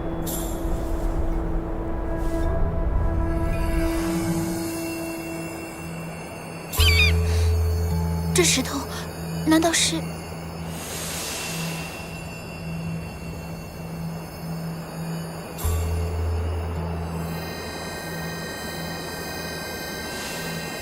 如果你明白这块黑石代表什么，就说明我没猜错。那么你也应该知道，现在只有这么做，才可能救得了所有人。你是了不起的惊世大鹏，只有你才能撑得住能量风暴的肆虐。就赌一赌吧。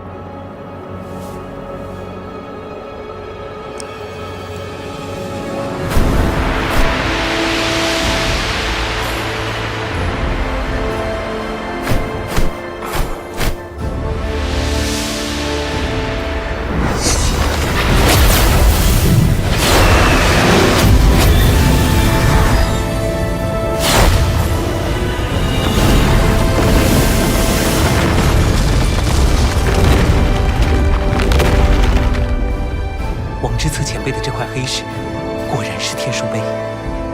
我把它带回来了。好安静，好像全世界就剩下我们两个了。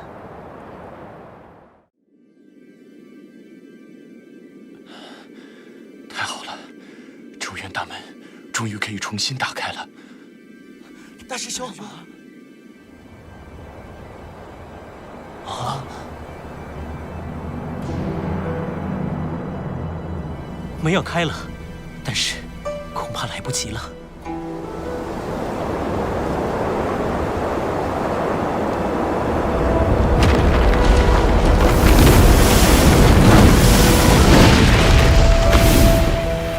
能不能再拜托你一件事？我还有必须要去完成的事。这位姑娘，拜托你一定要让她安全离开周原。徐生，暂时安全了。我们快走吧。周原的门快开了，你先走吧，天要塌了。可是，天书碑已经归位，风暴也停下了。就像雪崩，震动虽然停止，但雪的落下却没人能阻止。我得留下来，想办法多撑一会儿。我不明白，你怎么办？我会看着办。天空就要塌了。如果这里的妖兽和人类修行者没有充足的时间离开，都会死在漫天流火之下。这一切皆因我而生，我自然要对此负责。这些我都懂，我只是不想你。我不会死的，我有太多必须活下去的理由。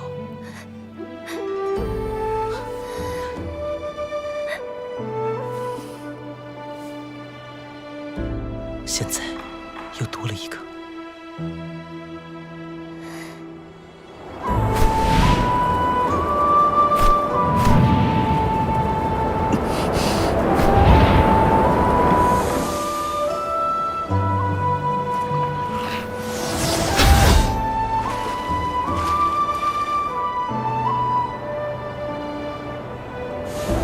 徐生，你一定要活着回来。其实我不叫徐生。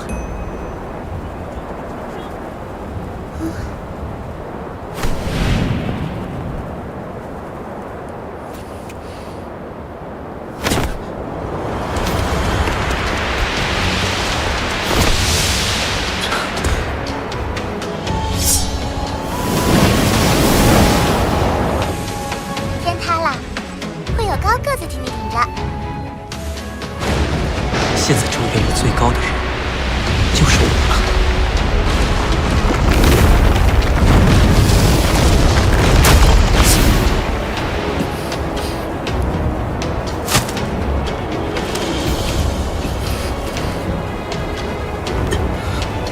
我知道曾答应带你们离开，但现在周原要塌了，我们不能眼看着这么多人和你当年一样被迫为周原陪葬，所以请出来帮帮我。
崩溃停止了。哎呀，别管了，门就要开了，快逃命吧！走啊！走啊！许生，你这个傻瓜！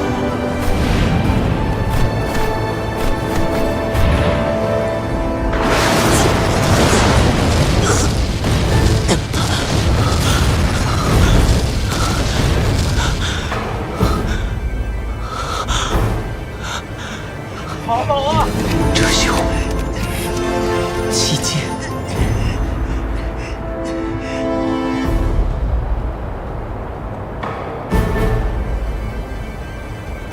还有初见姑娘，你们一定要好好活着。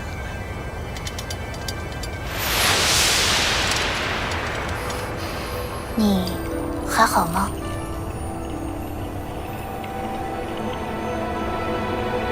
我还能再撑一会儿。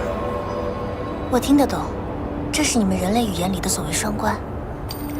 但你知道，相对龙语来说，这种技巧或者说复杂程度，实在是可怜的不像话。能说点别的吗？有件事情你好像还不知道，我在想要不要告诉你。无所谓了。你不会死吧？不会。看来你真的要死了。为什么？你刚才回答得太快，没走心。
师傅，出来就好。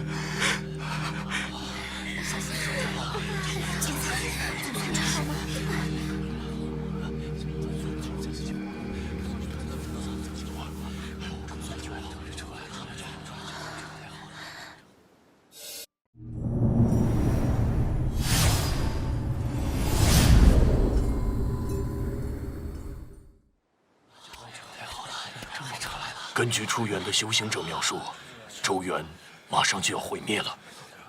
徐姑娘给我们带了个消息。哦，她说了什么？她说，有个少年，正用一把伞撑住周原的天空。徐生，你在哪儿？你逃出中原了吗？我查过了，雪山宗今年没有来人。还有多少人没出来？有几十个。国教学院的陈长生也没出来。徐生还在林里，他一定活着。或许徐生不是他的真名，在名册上查不到。怎么了？这是什么？怎么了？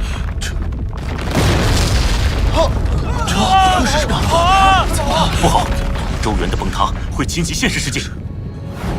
马上关闭大门！再等一等。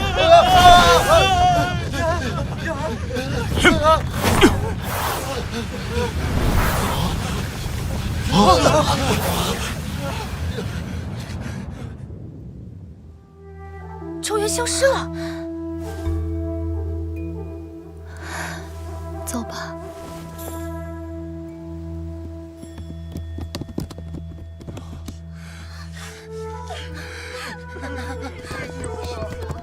你真的叫徐生吗？你真的是雪山宗的弟子吗？你还不知道我叫徐有容吧？会有人知道我们曾经一起在周原里并肩战斗吗？你的亲人师长会为你悲伤，可我连悲伤的资格都没有。他伤势如何？到底何时才能苏醒？所有伤者里，期间的伤势最重。这一剑直接刺穿了他的小腹，震断了数道经脉，很难说什么时候才能苏醒。这剑伤，施剑的人怎么像是骊山的？来人呐！慌慌张张的干什么？梁师兄快不行了！小心啊！师傅，你看，这是怎么回事？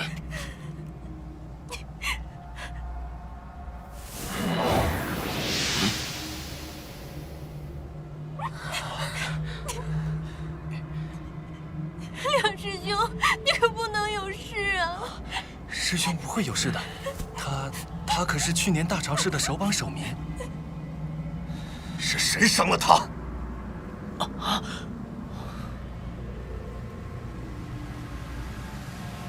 哎呀，师兄快要散功了！好，说。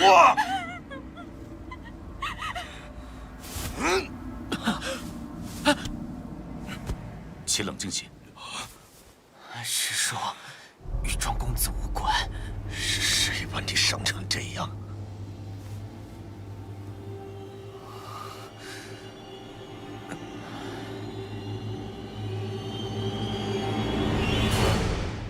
就是他，傅哲秀，是魔族的奸细，在周原里他偷袭了我们，梁师兄为了救我，才被他所趁。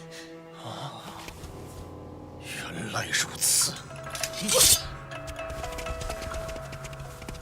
哎，诸位冷静，我看这致命的应该是剑伤。这剑伤你如何解释？哲秀从不用剑，他屡立军功，在雪原上不知杀了多少魔族。你居然说他与魔族勾结，在周原里杀人，如何令人信服啊？或者前些年他都是在隐藏，就是想通过那些战功博取我们人类的信任。勾结魔族这种指责，怎能用“或者”二字？不要说。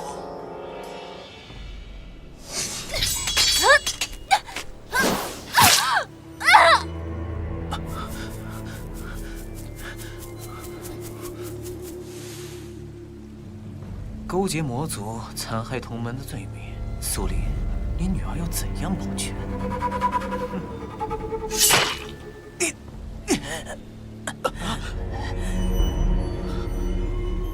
我从来没见过这般冷酷的人，对自己都如此冷酷，如此之狠，更何况对别人？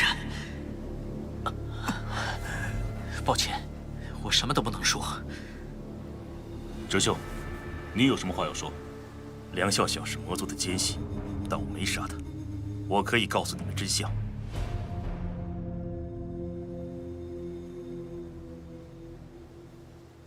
整件事就是这样。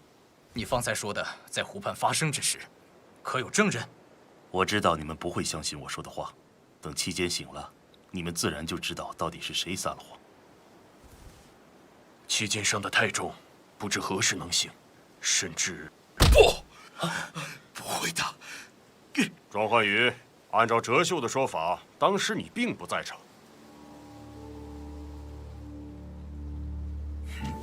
你刚刚说，当时陈长生也在场。是，他可以作证。陈长生没能出周原，应该已经死了。哼，我看你是明知这一点，所以故意这么说。什么？原来陈长生没能离开周原，那就好，大家安全了。难道哲秀与魔族勾结一事，居然还有陈长生的参与？可不是嘛！师兄，师兄，师兄！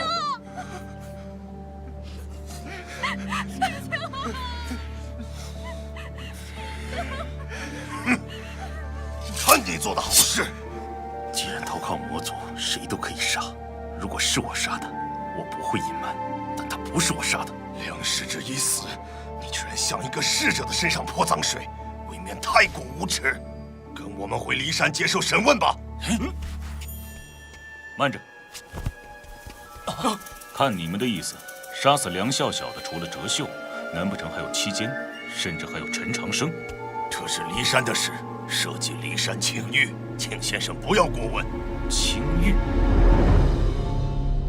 七奸失职与哲秀之间发生了什么事情，我们暂时不知道，但绝对不能当着众人的面质问，因为他的身份很特殊。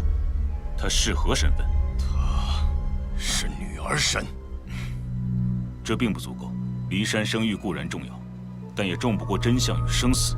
她是师叔的女儿。那原来是苏黎的女儿，难怪会被骊山掌门收为关门弟子。就连秋山君和苟寒石都要把他捧在手掌心里。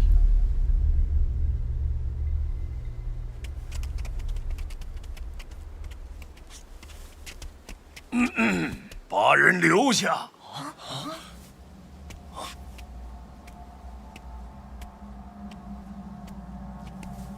这是我们骊山内部。你们骊山内部的破事，我才懒得管。哲秀，你们凭什么带走？陈长生如果还活着，你们也要当着我的面把他带回骊山去吗？有这个道理吗？大人，如果陈长生真的涉及此事，说不定也要仔细审一审。陈长生是国教学院的院长，除了教宗大人，你们谁有资格审他？你们骊山的清誉重要，难道我国教的声誉就不重要？这个狼族少年试涉国教声誉，我要把他带回京都，谁有意见？死的可是我骊山弟子，难道因此这件事就不是错漏百出、乱七八糟？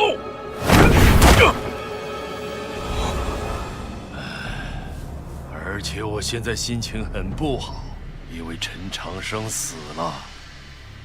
还有什么事情能比这更重要？没事了，13司会给你治伤。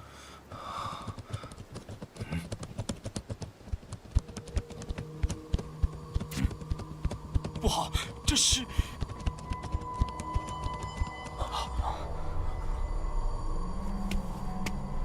周通，嘘，小声点儿。这怎么会？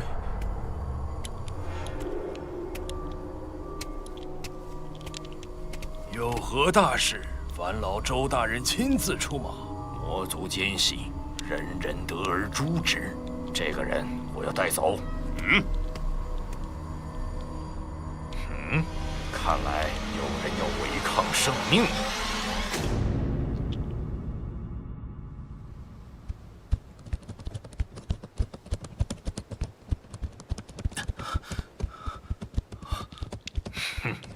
都不用我出手，陈长生就背了个勾结魔族的罪名，让这狼崽子招个供，你整个国教学院还不是束手就擒？陈长生。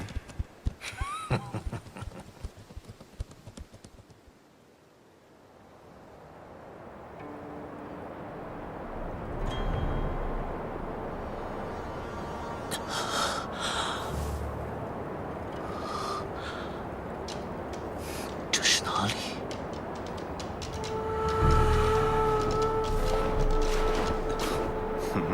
有把剑。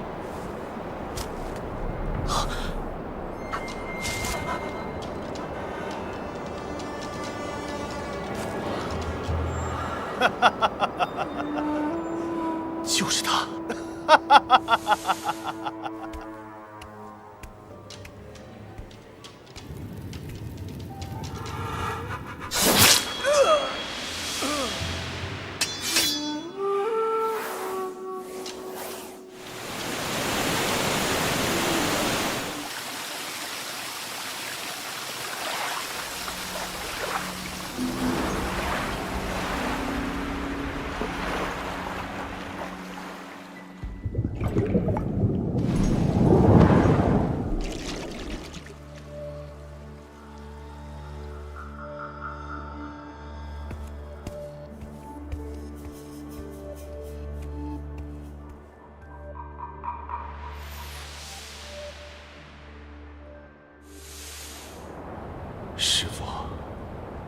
我终于重新握住了这把剑。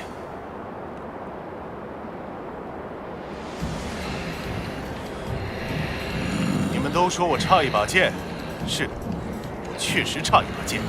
现在我有了，是不是该轮到你们害怕了？前辈，这明明是一把伞，就算有一道剑意在里面。笨蛋！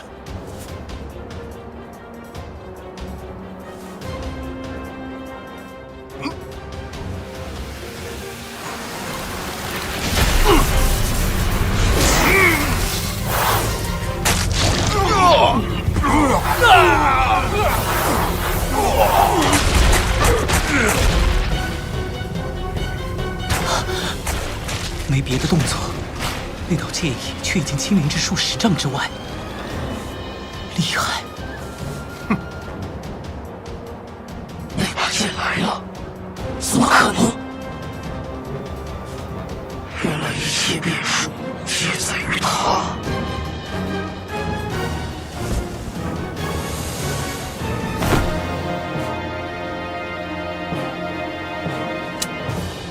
这才是黄纸伞的真身。原来，那把剑一直藏在黄纸伞中。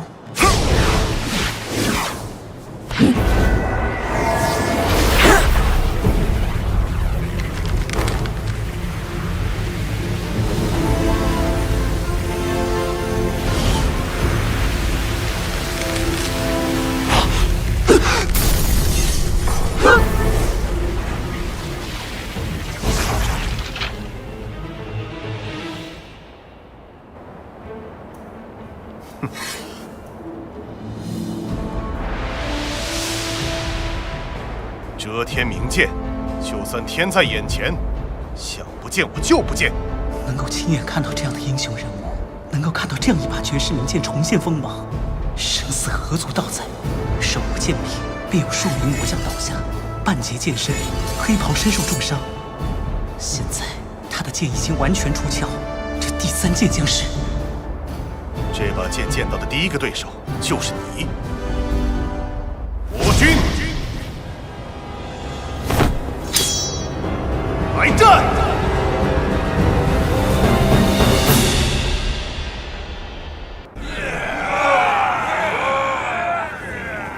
来战！握住伞。前辈，钳你个头的背啊！给我抓紧了，不然半道掉了，我可不会停下来钳你。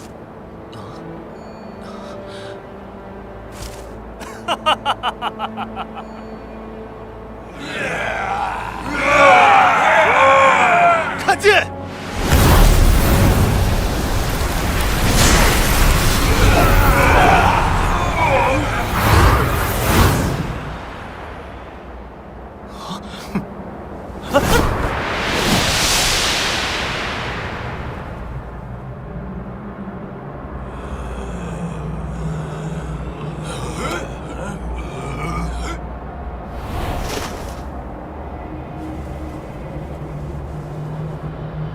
当一个真正的强者忽然不要脸起来，确实很麻烦。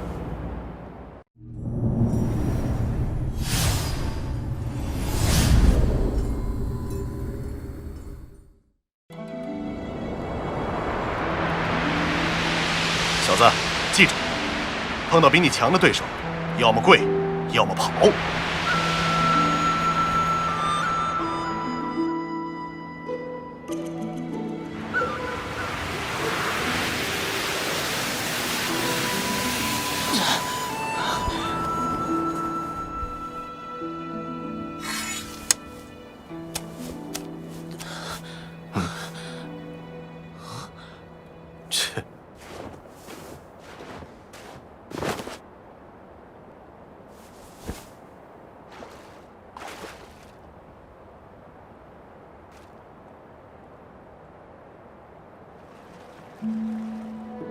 你知道我是谁吗？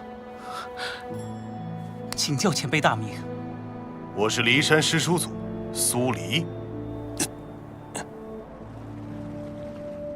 前辈，您没事吧？我是不世出的剑道天才，一身境界修为早已出神入化，像我这样的人，怎么会有事呢？啊！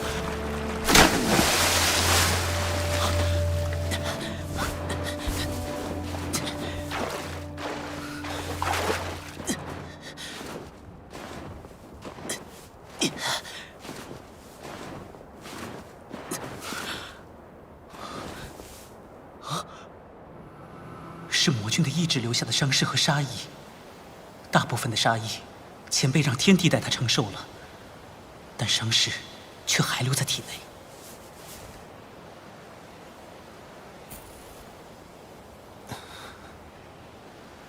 你是谁？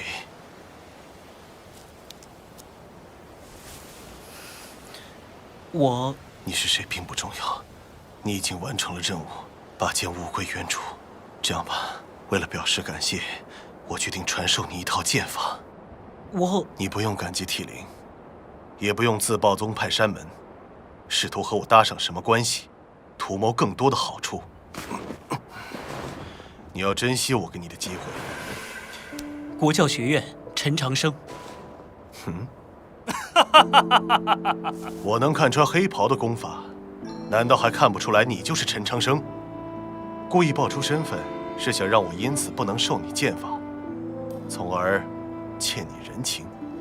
将来你和吴家秋山因为有容那丫头闹僵起来，就用这份人情让我不便发话，不出手。你这少年很早熟，很阴险呢。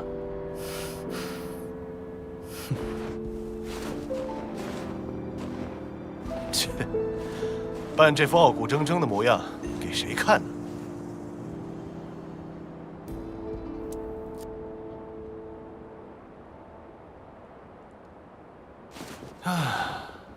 怕了？你的铮铮傲骨呢？你这小混蛋要做什么？前辈，你怎么这么不懂事呢？我在给您治伤，能不能安静些？我演的不好吗？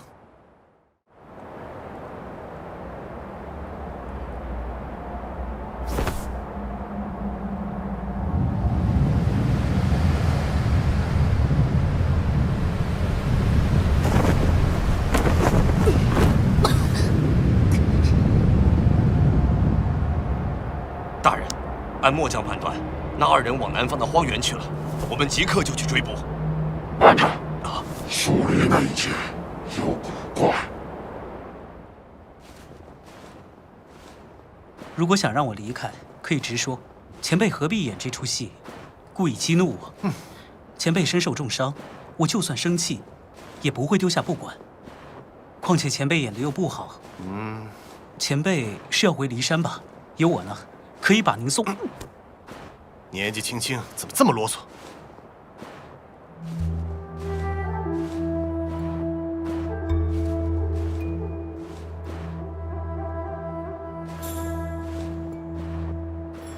排好队。我们来自……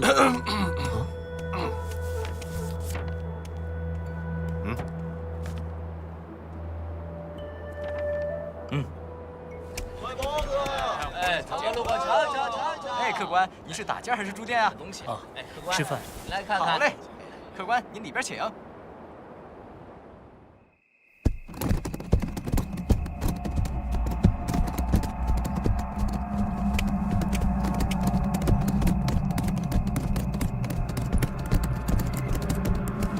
禀报大人，在雪岭西南处的温泉发现苏黎行踪。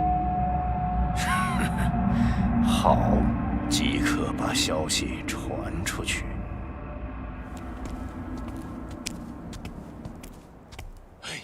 你看看你，笨手笨脚的，交代你这么多事儿，没一件办成，找打呀你！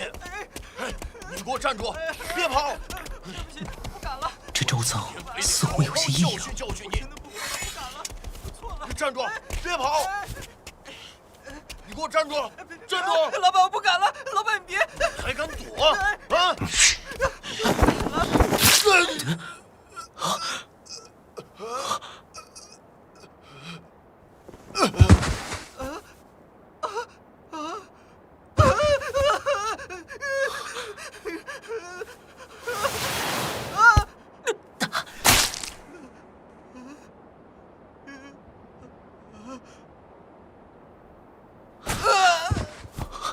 为什么？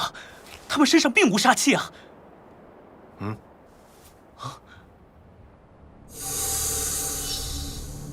他们是冲着您来的。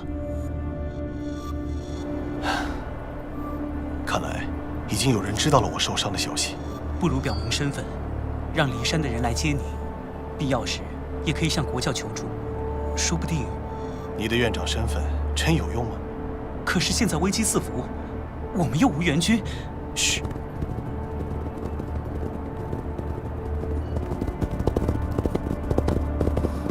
把伞张开。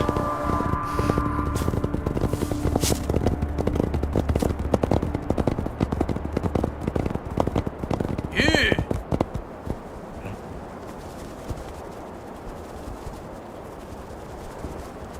前辈，万一周人是来帮我们的呢？若是援救，何以动用军队？我杀的魔族多，但杀的人类更多。你以为周人就不想我死吗？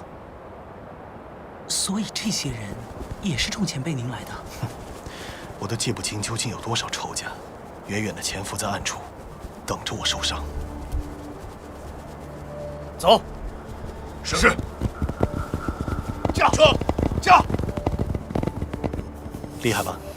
这伞是我和唐老头子一起设计的法器，以遮天剑为气书，以无数珍稀材料为器身。前辈，这伞就算是做照镜的修行者，都不见得能看破。前辈，这伞是我的。啊？我找到的剑，我设计的伞，你说是你的？这把伞的材料是唐老太爷找的。当初前辈把伞留在了汶水唐家，不就是因为您出不起钱吗？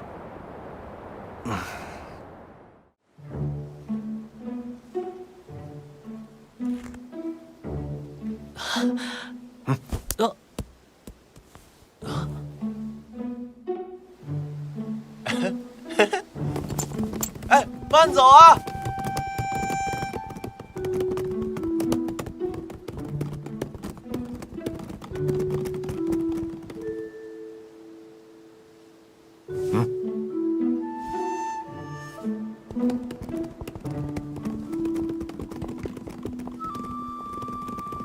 前辈，前辈为何要教我行军布阵，还有野外生存的知识？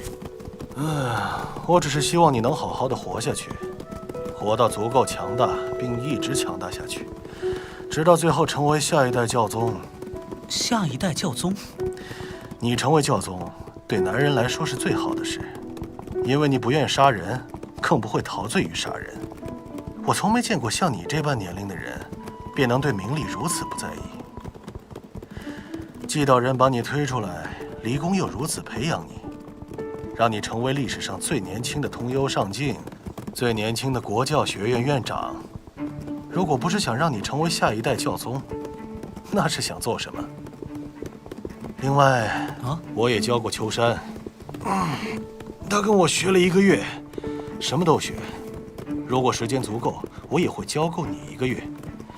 你把黄之伞还给我，我把你从雪原带走，已经2相抵销。但你在雪岭没有离开，所以我欠你一个人情。人情？将来你会和秋山展开竞争的，我希望你不要落后太多，尽可能的公平，这就是我还给你的人情。我不会和秋山君竞争徐有容，我要退婚。不知道初见姑娘是否安好？啊，玉。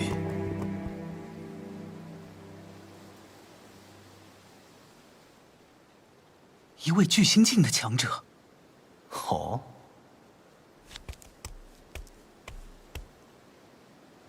前辈，您说过，遇到强大的对手时，除了跪就是跑。面前这个人很强大，现在是跪还是跑？你又不是打不过。这个真的打不过，赶紧逃吧。逃？逃得了吗？薛和、巨星境，薛醒川的亲弟弟，第28神将。见过苏先生，恕末将全甲在身，不便行礼。此来何意？我大周一统天下，方能战胜魔族，却因为先生的存在，南北河流始终难以推进，无论是朝廷还是国教，有很多人都指望先生能改变态度，但我知道先生不会，所以您必须死。我会改，只要你肯放我们走。会因为外力而改变心智，那就不是先生了。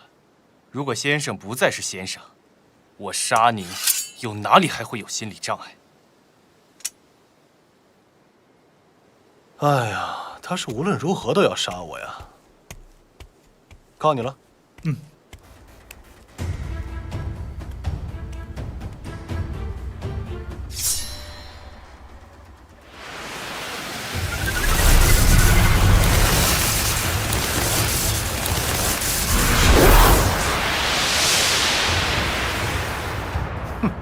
前辈有建议，逼迫薛和贸然出刀。战斗里最重要的就是反手围攻的那一瞬间，如果能够做到出其不意，那么再强大的对手也会被你击败。魏蜀三世，西洋化剑，运剑，和顺其剑。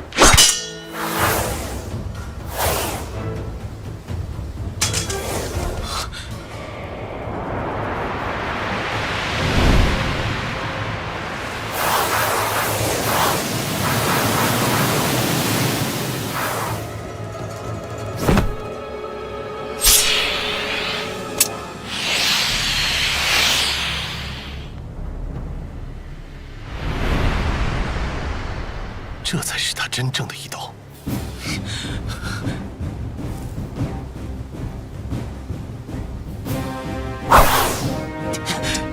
天府，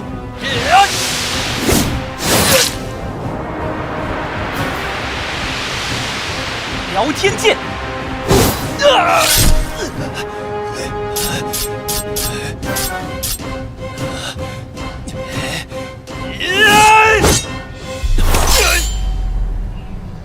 你败了。你是陈长生？没想到苏先生还能出剑，我此行真是自取其辱。先生，难道我的刀真的比不上王破？你当然不如王破，无论刀还是人。王破只用1把刀，你用7把，所以你不如他。接下来怎么办？怎么办？当然是赶紧把他杀了，然后继续赶路。啊？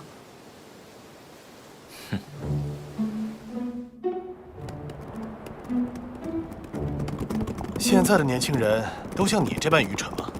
您是说我没有杀他？妇人之仁，难成大器。如果人类的将来就靠你们这样的家伙，那还有什么前途？迟早被魔族给灭了。前辈不就是因为我是这样的人，才愿意教我，想让我成为下一代教宗吗？唉，我怎么会指望你这样的家伙成为教宗呢？前辈的眼光应该不会错。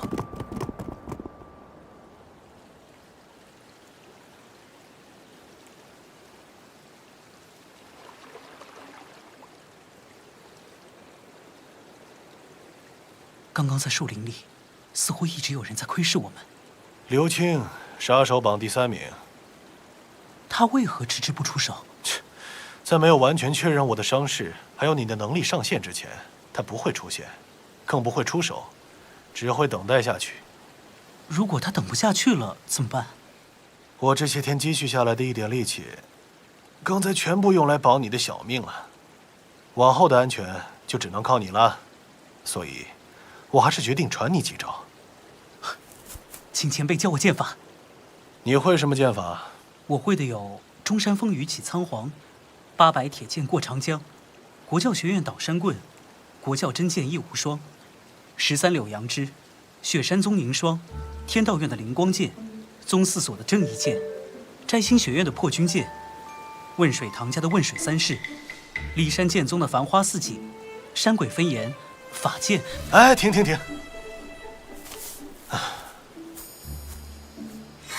这像个什么字？像一字。不错，剑道之魂便在于一。剑的形是一，剑的意也是一，形意合一，其魂意一。懂再多剑法，都不如把一套剑法练到极致。纵有千万把剑，也要从中择一把自己的剑，对吗？嗯。与薛和大战时，我已看出你的短板，你的境界不够，通过剑招输出的真元数量不足。即便你的剑足够锋利，也进入不了他人的世界。所以你现在最需要学的，就是如何看破一个巨星境对手的不弱处。就像您看穿薛和的破绽一样。不错，我教你。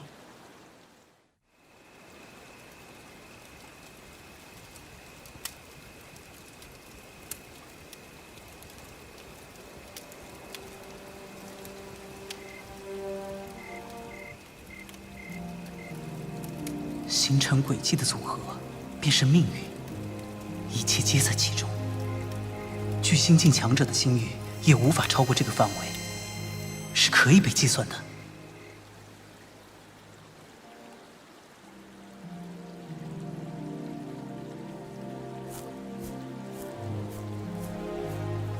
前辈，这个剑法没有招式，不问真元与境界，它叫什么？它需要执剑者看破世界的慧眼，它叫慧剑。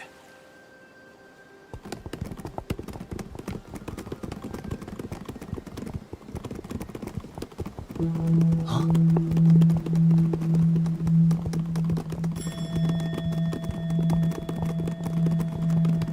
玉，苏黎，终于找到你了。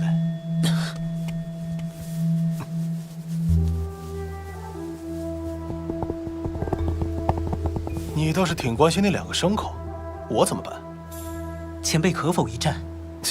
开玩笑，这次真的全靠你了。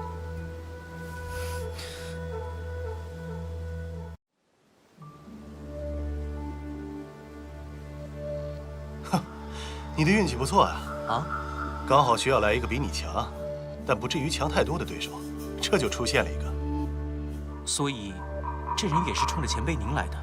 不知道，不认识，也没必要认识。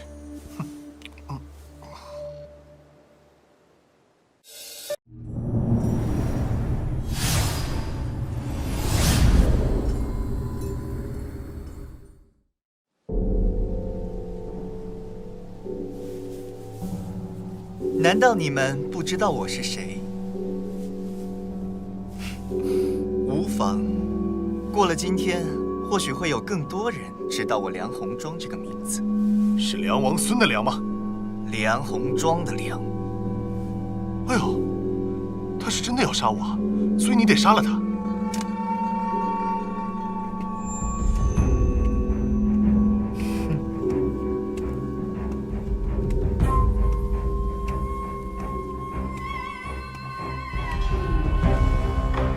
找到破绽了吗？那就蒙吧。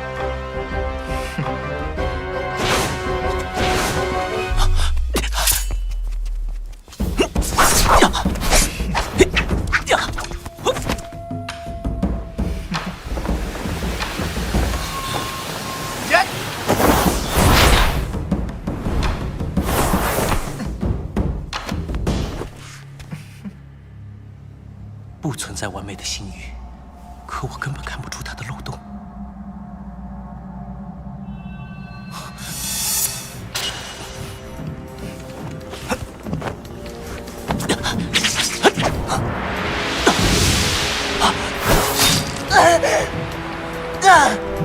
好快的一剑，居然破了梁红庄的星域。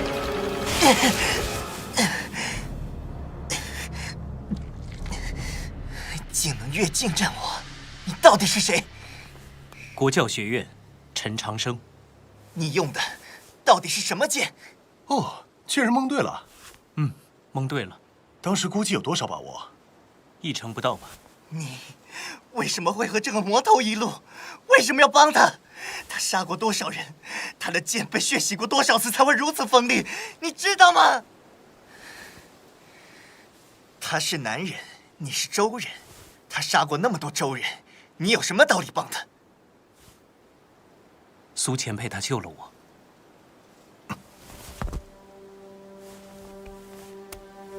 万里雪原和薛和的刀之后，你已经不再欠我什么。前辈，账不能这么算。对于您来说，只是救了我一命；对我来说，这一条命就是我的全部。说得振振有词。那我要报杀父之仇，是不是也很有道理？明白了。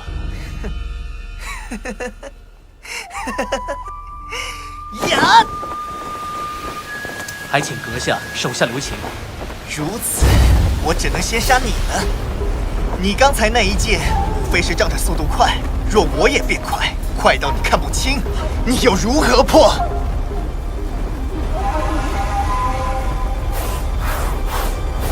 动作这么快，我没有办法跟上他的速度。太快了，这小子就算悟性再高，境界的差距始终还是存在。这场战斗，难道？不，我有2件事可以比梁红妆更快：思考的速度，还有野史步。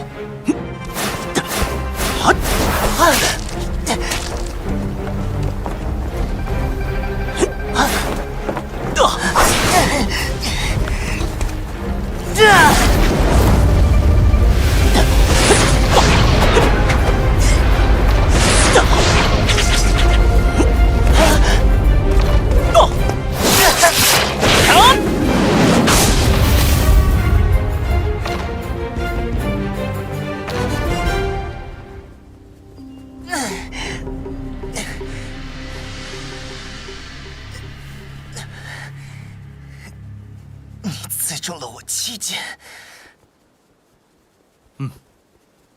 我从未见过如此平淡无奇的月镜杀。这不是天才，但比天才更强大。这片大陆上，曾经出现过这样的人吗？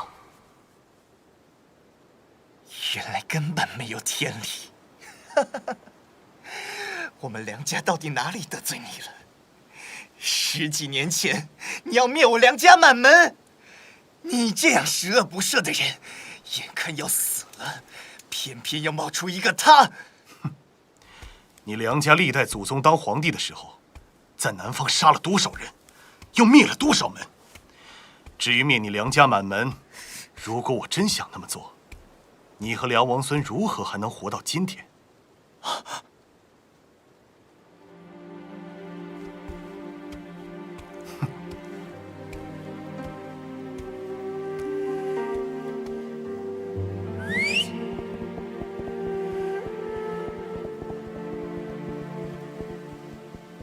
不赶紧走，还傻站着做什么？哦，抱歉。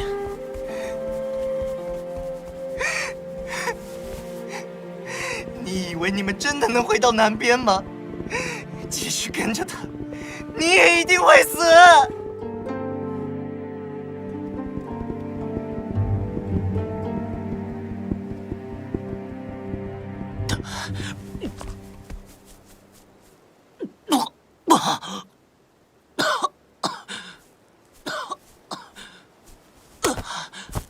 方才一战，你已经耗尽神识，最好昏睡过去，否则会疯。前辈，路边那棵草是百日醉。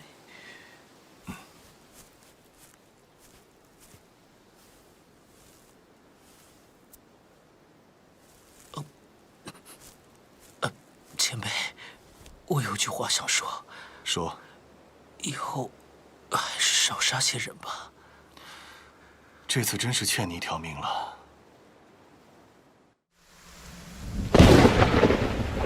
审问的结果如何？他只字未说，自然也就没有结果。我会再审他1个月，如果到那时他还不承认在周原和陈长生同魔族勾结，那么我就承认他说的是实话。1个月？没有人能在周狱里撑这么长时间。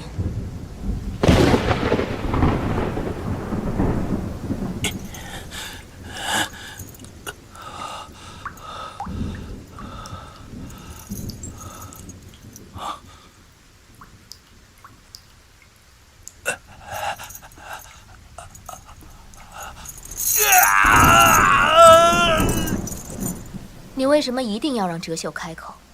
因为没有人会相信陈长生和魔族勾结，除非哲秀承认他们做过些什么。你要屈打成招，诬陷陈长生。诬陷？那你告诉我，祭道人和黑袍到底是什么关系？陈长生是怎么离开周原的？我猜，只有魔族知道另外一扇门在哪儿吧？你怎么敢妄言陈长生是清白的呢？但你别忘了，教宗大人会信任的。教宗大人可不能滥用大家对他的信任，否则只怕自身难保。我其实一直想知道，你对陈长生……你想死吗？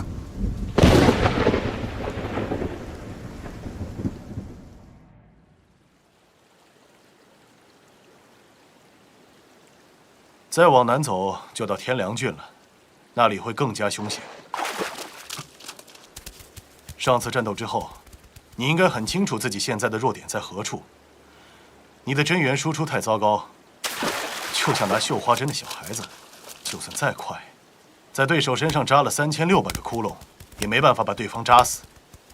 所以前些天我想了一种剑法，能帮助你增强剑士真元，完成月镜杀。学与不学，全在你。前辈，这些天就专门为我设计了一套全新的剑法。您表面虽然看起来……谁专门为你了？传你剑法是指望你护我回骊山。那我还是要学。前辈放心，您这人情我一定记在心里。谁要你记？哎呀，你真是一点都不讨人喜欢，比吴家秋山差远了。那前辈新招数可有名字？燃剑，只有一招，需要你付出更多东西。燃剑？我饿了，先吃饭。是。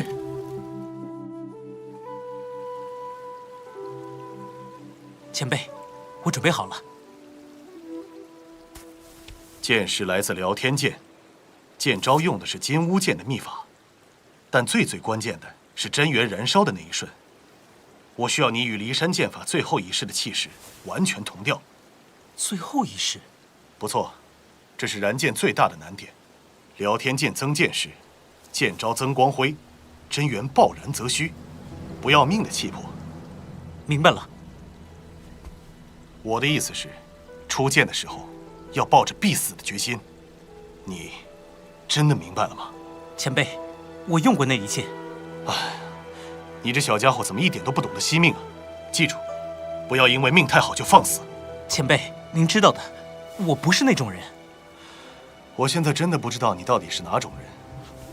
这一剑，要求你用最暴力的方法燃烧真元。如果你不能有必死的决心，根本无法完成最后那一步。我的心灰要狂暴的、决然的、焚身以火的燃烧。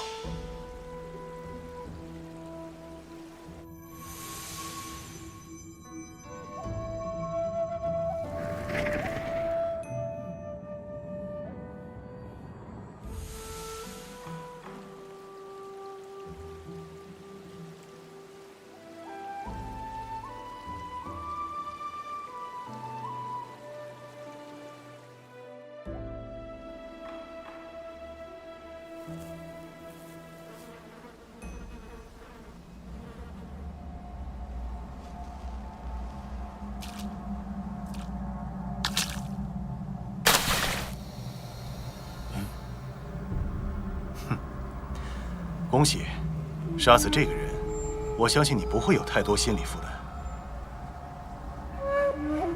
担。终于等到你受伤了，这笔赏金今天就落在我们兄弟手里了。上！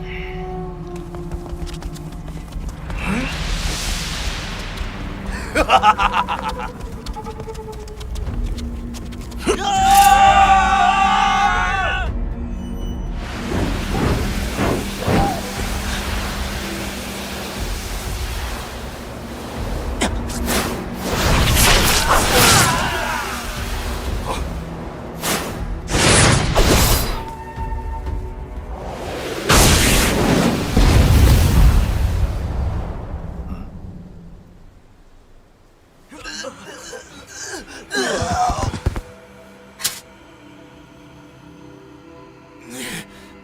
凭什么能杀我？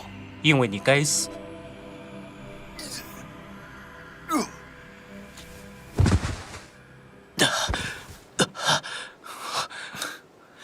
小子，没事吧？头一次用这招，有点猛了。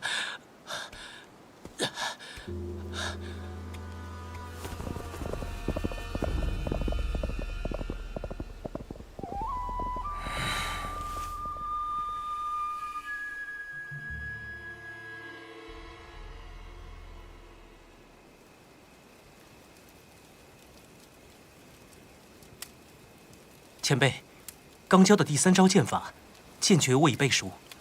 啊，算起来这些天已经完成了5场月镜杀，你很适合学剑啊。前辈过奖。如果我不是有秋山和弃城衣钵，说不定真的会选你。晚辈是国教的接班人，没办法另拜名师。你也就是运气好，不然早就死了。别得意。是，前辈吃晚饭吧，早点歇息。明天我们就能到达浔阳城了。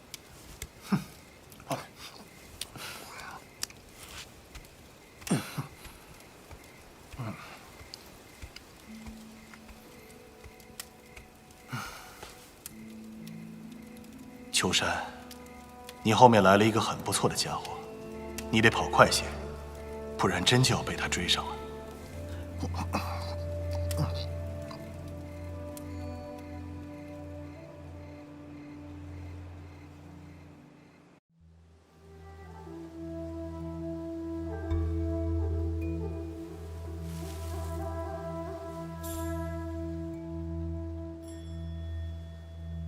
初见，徐生，初见，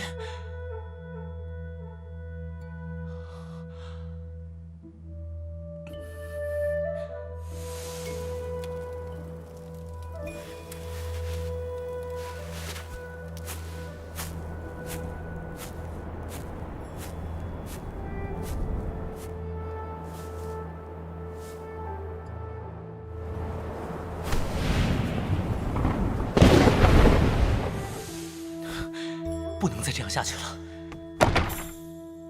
哟，终于醒了，你已经整整睡了1天1夜。前辈，我们不走了。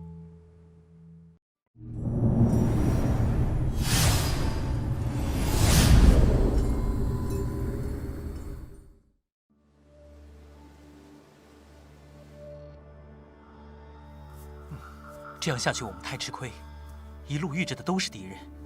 根本找不到一个帮手，所以有很多人会来天良郡。骊山剑宗的人现在也已经收到了消息。我们为什么还要隐藏起来？我只信任自己。骊山小师叔，人间至强者，许多人的偶像。既然是偶像，当然也会有许多人帮忙。这些话可都是您说的。世界是由黑夜和白天组成的。前面这些天，我们一直在黑夜里行走，所以看到的都是夜色，遇到的都是黑暗。但如果我们走进阳光下，或者我们能看到阳光，前辈为什么不愿意尝试一下？哎呀，哪里来的酸腐腔调啊！我可不愿意拿命去证明你的看法是错的。但我很想证明我会赢。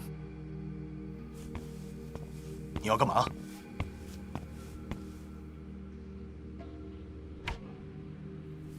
你小子可不要乱来哦！什么叫乱来？我知道你这小子想做什么。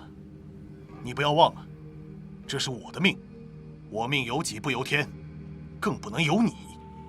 可是，前辈你能活到现在，不正是因为我的努力吗？可恶！你这小疯子，你……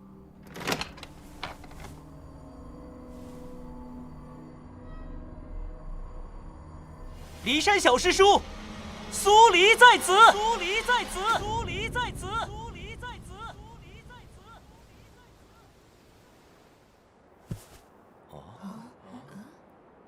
我是陈长生，骊山小师叔苏黎就在我身后的房间里。无论是想杀他，还是想救他，要来的人都赶紧来！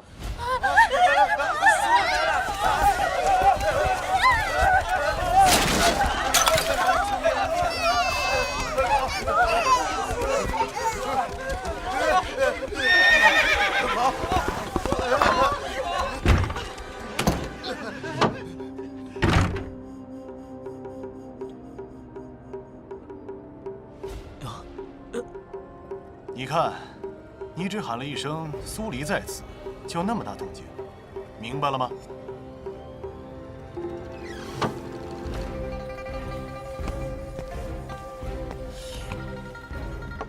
现在怕了？只不过是赌一把。那我现在就告诉你，你赌输了。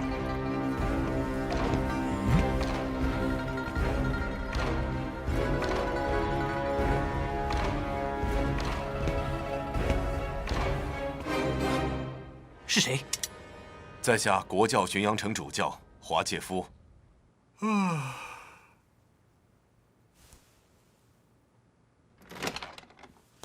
陈院长，我们刚刚获知您还活着，真是件欣喜的事情。您是否计划择日离开浔阳城？浔阳城教殿将全力护送。我能带着苏先生一起回京都吗？离宫没有说过。那你可以当作不知道我在浔阳城。您大概还不知道，周员外发生了一些事情，您真的需要尽快回京解决。什么事情？梁笑笑死了，死前说是被您杀的。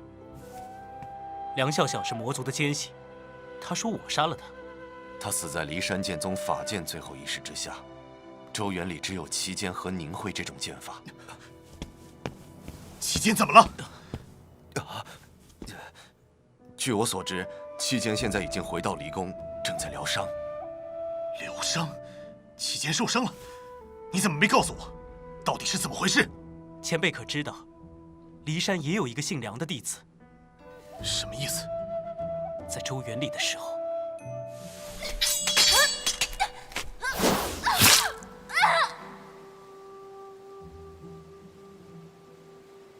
必须确认齐剑死，来到这边的所有人都必须死。梁笑笑，他会死？梁笑笑已经死了啊！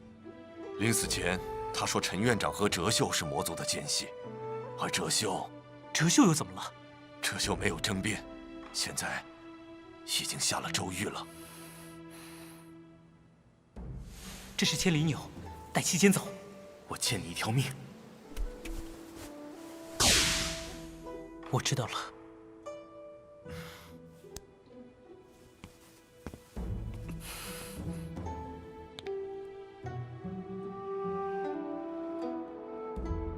这姓梁的小子，诬陷你这一手确实阴狠。如果我还有力气回骊山，便能解决。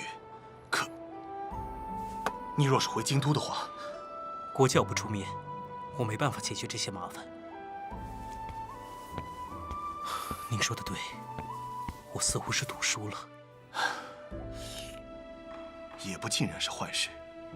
你喊破了我的行踪，全大陆的人都在看着浔阳城。你们的教宗尹老头，终究是要些颜面的，总不能让国教的徒子徒孙在光天化日之下来杀我。至少我们现在赶回去，会少一些阻碍了。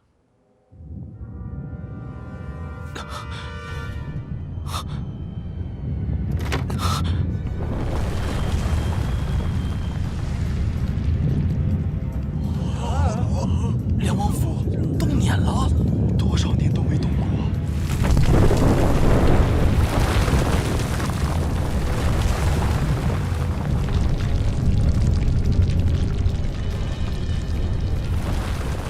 先解决眼前的麻烦，逍遥榜第3，开门见山梁王孙。梁王孙。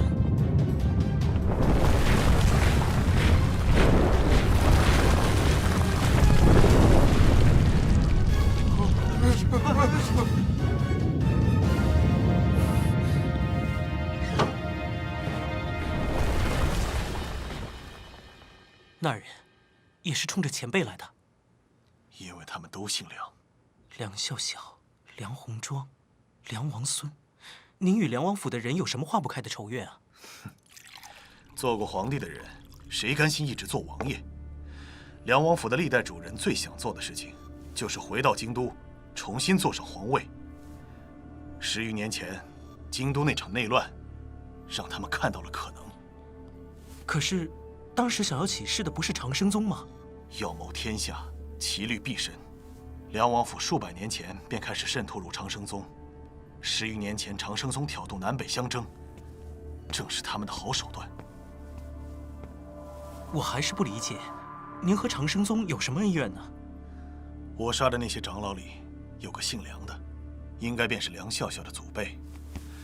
至于梁王孙和梁鸿庄为何会如此恨我，或者是因为我当年在长生宗杀人之后，顺道来了趟浔阳城，把梁王府里的那些老家伙也全都杀了。前辈，真的需要杀这么多人吗？当年长生宗和梁王府意欲以南征北，朝堂与国教依然分裂对峙，他们最后找到了一个解决这个问题的方法。什么方法？他们要我去京都杀天海，就算我杀不死天海，相信天海也会身受重伤。您去了吗？他们抓了我的妻子，然后以此要挟我。没有人喜欢杀人，我也不喜欢。但有时候，想要自由地活着，想要保护自己心爱的人，你必须让整个世界都承认你的强大。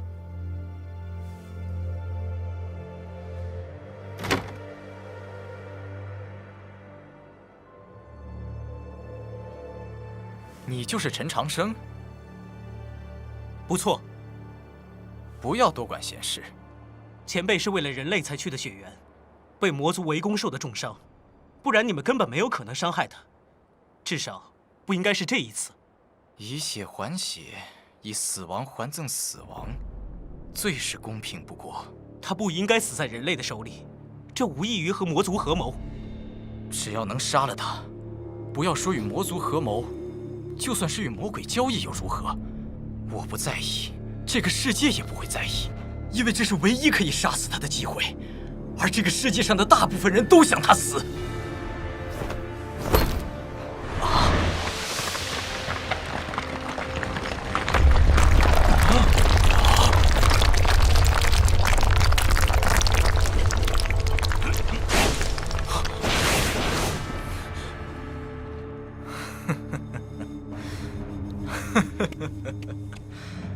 怎么，国教要插手？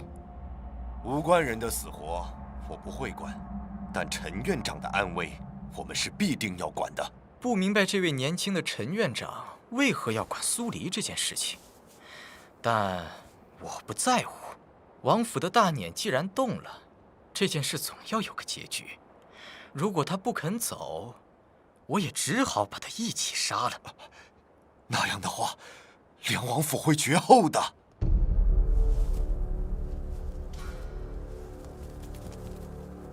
绝后？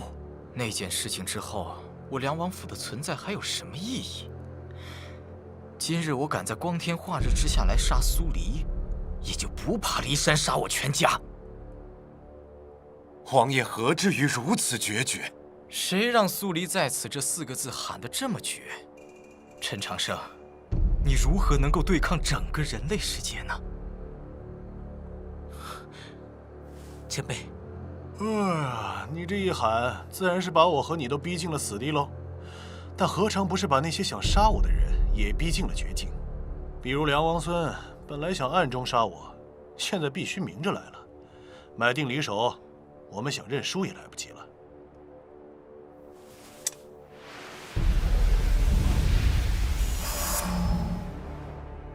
我教了你行军布阵，教了你会剑如意，你学得很好，甚至超过了我对你最高的期望。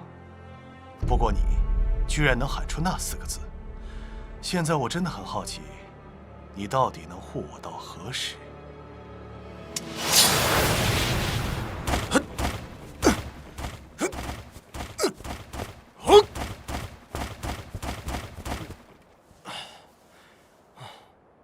不好，该做饭了。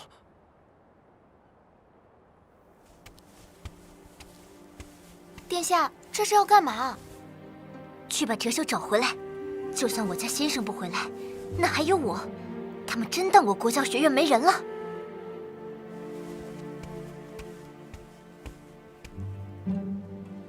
哟，唐36啊！下次上访准备改什么名字啊？38、13？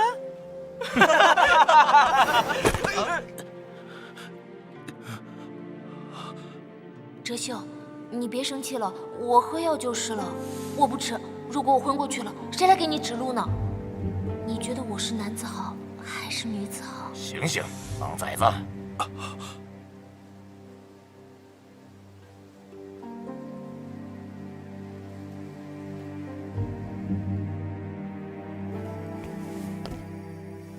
要尽快成熟起来。你要明白这一切的安排。快到时候了。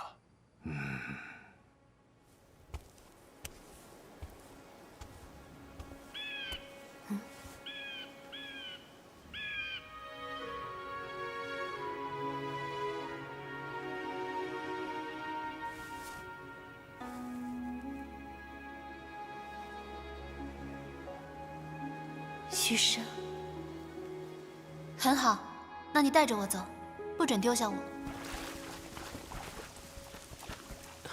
就算把你扔在这里，我一个人也没办法突破兽潮离开周原。我不要违背本性，也不愿意独活。我们应该在一起。我不会死的，我有太多必须活下去的理由。现在又多了一个。说好的，不准丢下我。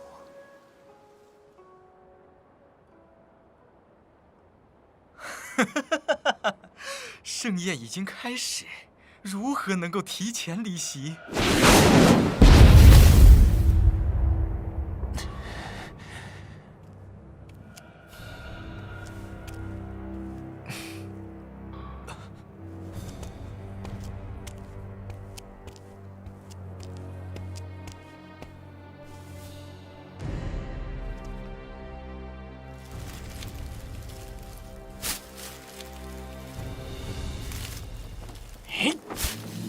为杀人方能救人，为不讲道理才能讲通道理。